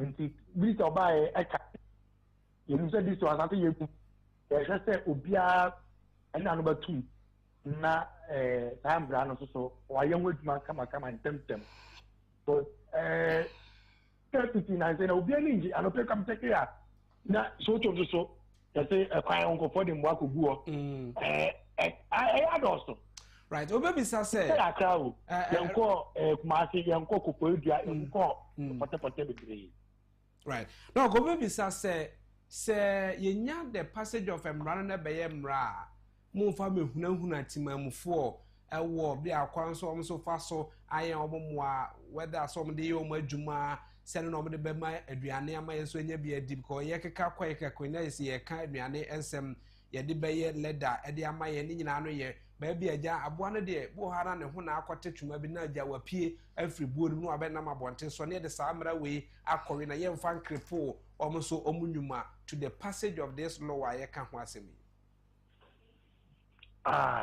tena okay e passage that law na sanko foni nyinaa no abɛka ɔmo if your mom yɛ fit man boa no ɔmo a ɔmo bɛ sɛ ɔmo yɛ slaughter facilities nyinaa bɛyɛ nsɛm a yɛbɛyɛ wei yɛbɛhwɛ na mbra na abɛboa because ɛne ɔmo tɔ aduro ɛsɛ ahwɛ ɛkɔfɔ aduro biara ɔmo de wɔ mboa yi na ɔmo de wɔ bɔkra pa a ɛbrɛ ɛtɔ ɔmo hwɛ ma aduro no firi ɔmo system no mu no sɛ ɔmo di so no so ɛno so nyaa yɛ ɔhaw ɛsɛ mbra no ahwɛ the current issues ɛne obi kae deɛ yɛhwɛ sɛ na ewiase ɛɛkɔ no na many geographic agric minister ne team ɛkɔ US ɛkɔ share industry then edi ɔmo yɛ ɔmo livestock edi jɛm sɛ wɔsɛ nye sika ɛbɛ support but me fi sɛ nneɛma akɔ hu wɔ no yɛhwɛ sɛ ɛfataayɛ bebree bɛba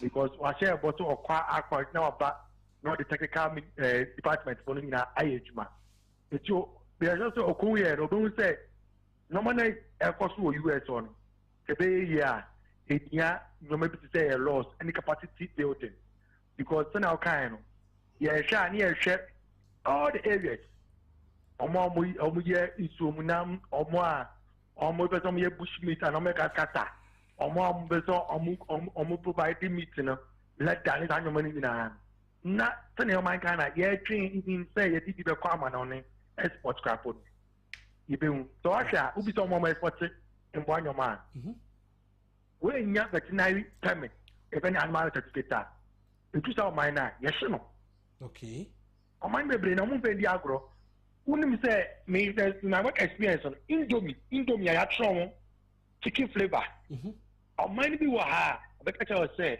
wɔatwerɛ chicken flavour no wakɔ veterinary foɔ hɔ na ɔmo certify sɛ chicken flavour no a yɛde yɛɛ no anyɛbia no nkita mboa yare biara na ìtẹ̀tọ́rẹ̀ bi a yẹn deɛ ɛbɛka si o biribiara yɛ okay because biribiara esi yɛ aman na ɔmo akɔ mu anim no nneɛma bi a yɛn nkyɛn n'afa yɛn ni nkɔkɔ no ɔmo pɛ di agorɔ because ɔmo nim sɛ na yare ɛba ɔmo country a sɛ nye nipa kora ne bɛyɛ ɔmo mboa na ɔmo nim sɛ na ɔmo bɛbɔ ka ama ne adwene nti ɛka se mbra no ɛne hyɛ ɛbɛboa amema edin ɛbɔ da mboa esi beebi ba yàrá a ọmọdé ẹbẹ yẹ country mu nyinaa na ẹbẹ sọ àtàá no na yẹn nso etimamufoɔ no soso no yɛyɛ mboa wo adwuma ama na yɛakɔ no ama mfa yàrá gyi àmbrɛ o na ama betina ya abra bring no ngofo no onium bi sa so from a to enter table so say anything they say anything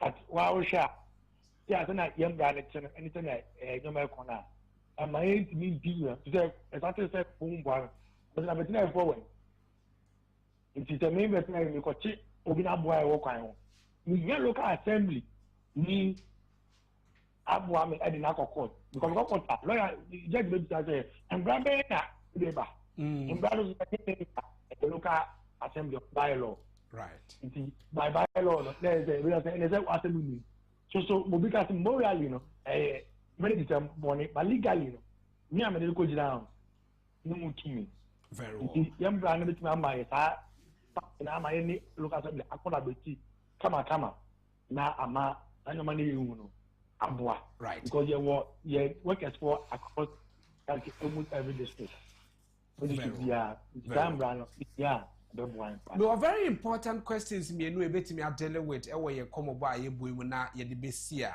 ba ko ne se ye mra ne nyina no ne ye bisa se ya ya akade emoa no ebetimi de aguma na me ankasa aboa ne ye me dia no ene wo se me bo akade na betimi de aye emoa no to feed the nation na me so manya misika.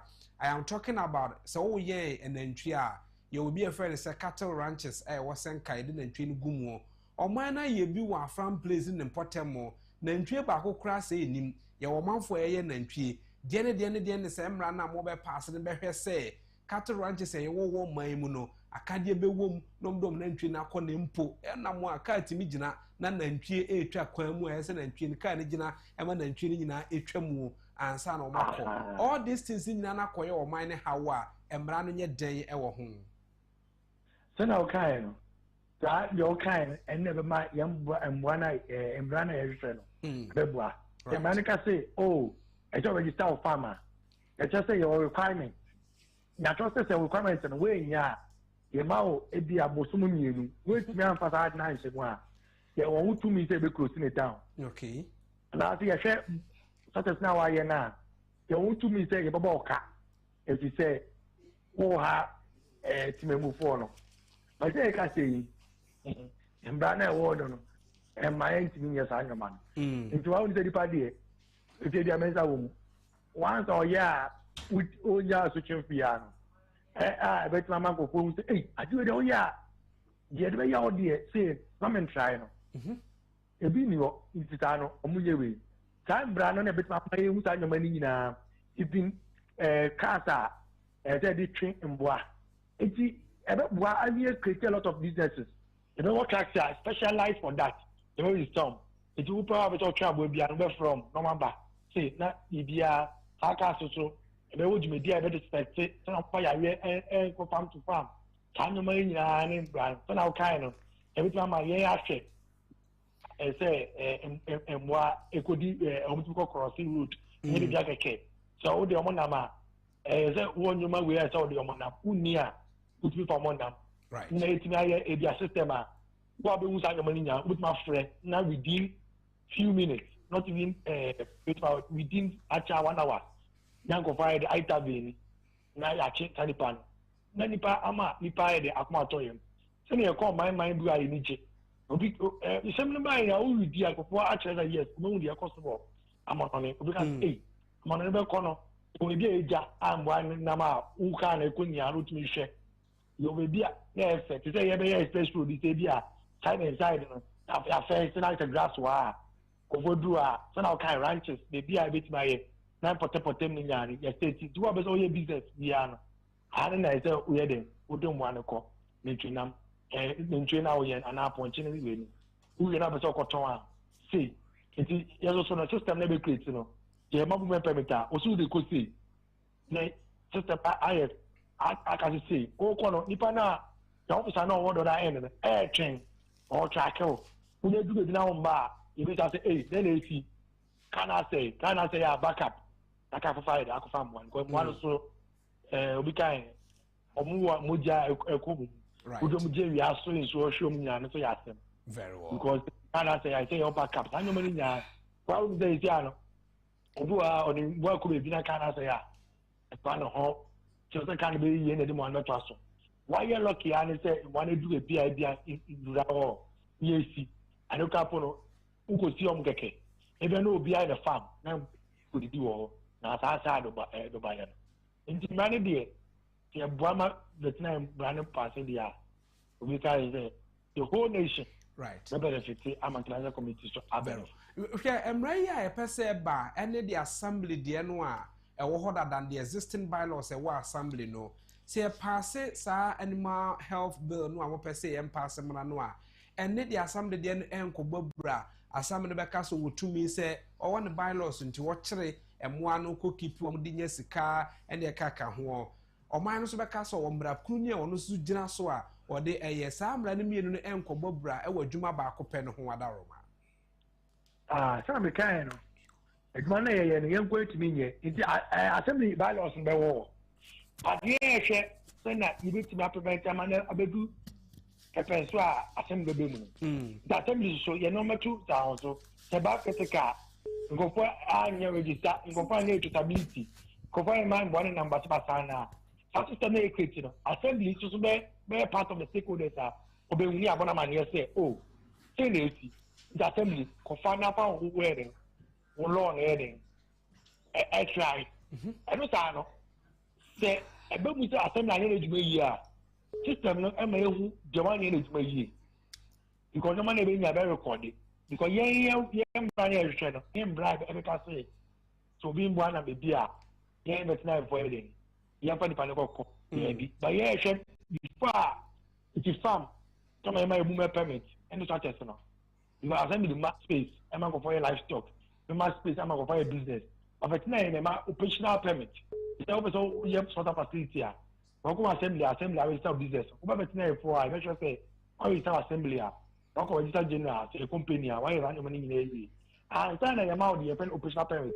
And never very inspection, I just say, system now will create, and yet, still the best sort of facility now. Right. And then I by brave, you know. Obi wa akọ assembly wo wie wa no no oba yo anto sa semesi ansana ya friend right kind of money na ye brand e be she e be boy na ma collaboration I is very strong it ye ma say ye be assembly for dwa bi omoduma de ukọ amaiman bia na e omoduma ni to me ko ba e be boy ma ya collaborate with them right akade bi wo mu ni a ye no manya sa akade no ato. Right. You see, a friend, I assembly. Send this you in and call and go in now. Palm run here. No, Mamma say, I no pay na young common akaba, kuntu the old bank crying. You have fancy me to say, I can't walk and say, any pie dim wabone, war high, yes, or when a backyard garden, a warrior not nejuma, and one or defeating whom be a bunch of board dear and a warrior. Obi so dear so obey him when you and ponchin with Jan and ponchin.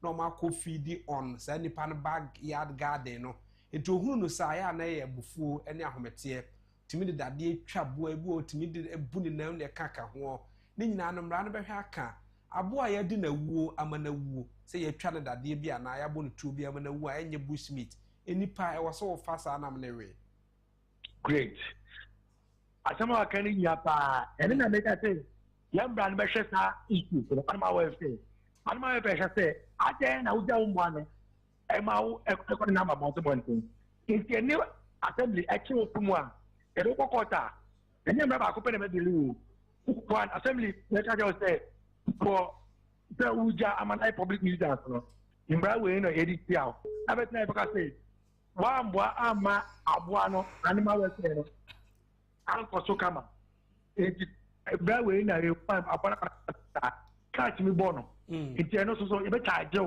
on that it's imra na yakenya no you can any by advocate assembly be share the movement they say we got public users abet na be share animal welfare and the public health no na akabu it is only by your chua and then ba ko pe na ebedunya it is about na ka chu na the one kwa so if you local assembly say mususu momra na ye charge of into the no you put charge of chama local assembly yes am about charge of chama veterinary services for the animal welfare issues and those are go for who say e money and amno and yes say udi no ma be di agro right na about Right. Doctor, I mean, I say, I don't pay 1 million commoner, you prepare. Na mrepom ne besai aba wakachi I am Dr. Joseph K. Abu ya no huna wacha no ama me arope ya na sepa right I will say ya ne Dr. Benjamin Kisisa Su ono ye risk communication officer Edma Veterinary Service Directorate na or ye deputy head ma National Food Safety Laboratory na me no edi enkomo kakra efa enkomo bi etise hu ya entina ye se de ase mo ma no amorwewe nam bebre no buamu didi a modua ne so nam de ye ne mo heba bia at what point nam no firi ba ya o wie ye ne be ma o ha no se be ba mo so nsa be ka bi ati ase se bia wakohunu se nam bi especially ye nuanom no be na akoko bi ka abo no se kwan be no fa so wu ye e bi nuanom bi be he na wodwan na ntwem no bi asikoso na jamu mai aja ye pai ba no mo jeje me hu ne me ka na mo jeje so de we si ni yo wa bobo ni pa ya na so we si mensa nam de wa bobo ni pa de so ko si mensa nya nam no we and I tell ya we fancy na na ko ma no be de e de ama wo djumadi so but no said the djumadi na ko no bia na fasada enfoma yehu anyankopon ma me fa birthdays ahodo ba ye enyina ento aso enfoma we Ama Charlotte na production team no celebrate Ama Charlotte wobra odi na woda enne na or say happy birthday to Ama Charlotte. Thank God for adding another year to your age. More grace, no weapon formed against you shall prosper. Enjoy your day. See you. And I don't know enim no any day of the friend and Ama Charlotte and now do our day. Yes, and Yankopon so no more can hona. Omwana de bia so enko animo emfa ma na a birthday we dey me ankasa menua kuma na edi birthday ye from Apostle Eric Osenti Amoa na ene Apostle Eric Osenti Amoa na oda oye pastor ewo Holy Pentecostal Prayer Ministry aropei mempaye a mesre de ama wo se menua kuma no Hebrews chapter 7 verse 7 or say atinye bia ni ho se pani no be hira kwala nti na wodu awda meye pani de na wo se me din hira bia no a ewo ho ede ema wo na menkai se de tro kronkron no aka mempai bo no ejina Hebrews chapter 5 verse se onyankopon nya osofu pani ewo Melchizedek kwan so emfa ema me ene mabusu nyina obra wodi awda etise nti Apostle Eric Ntiamwa na babi ayi wadwuma ne Holy Pentecostal Prayer Ministry.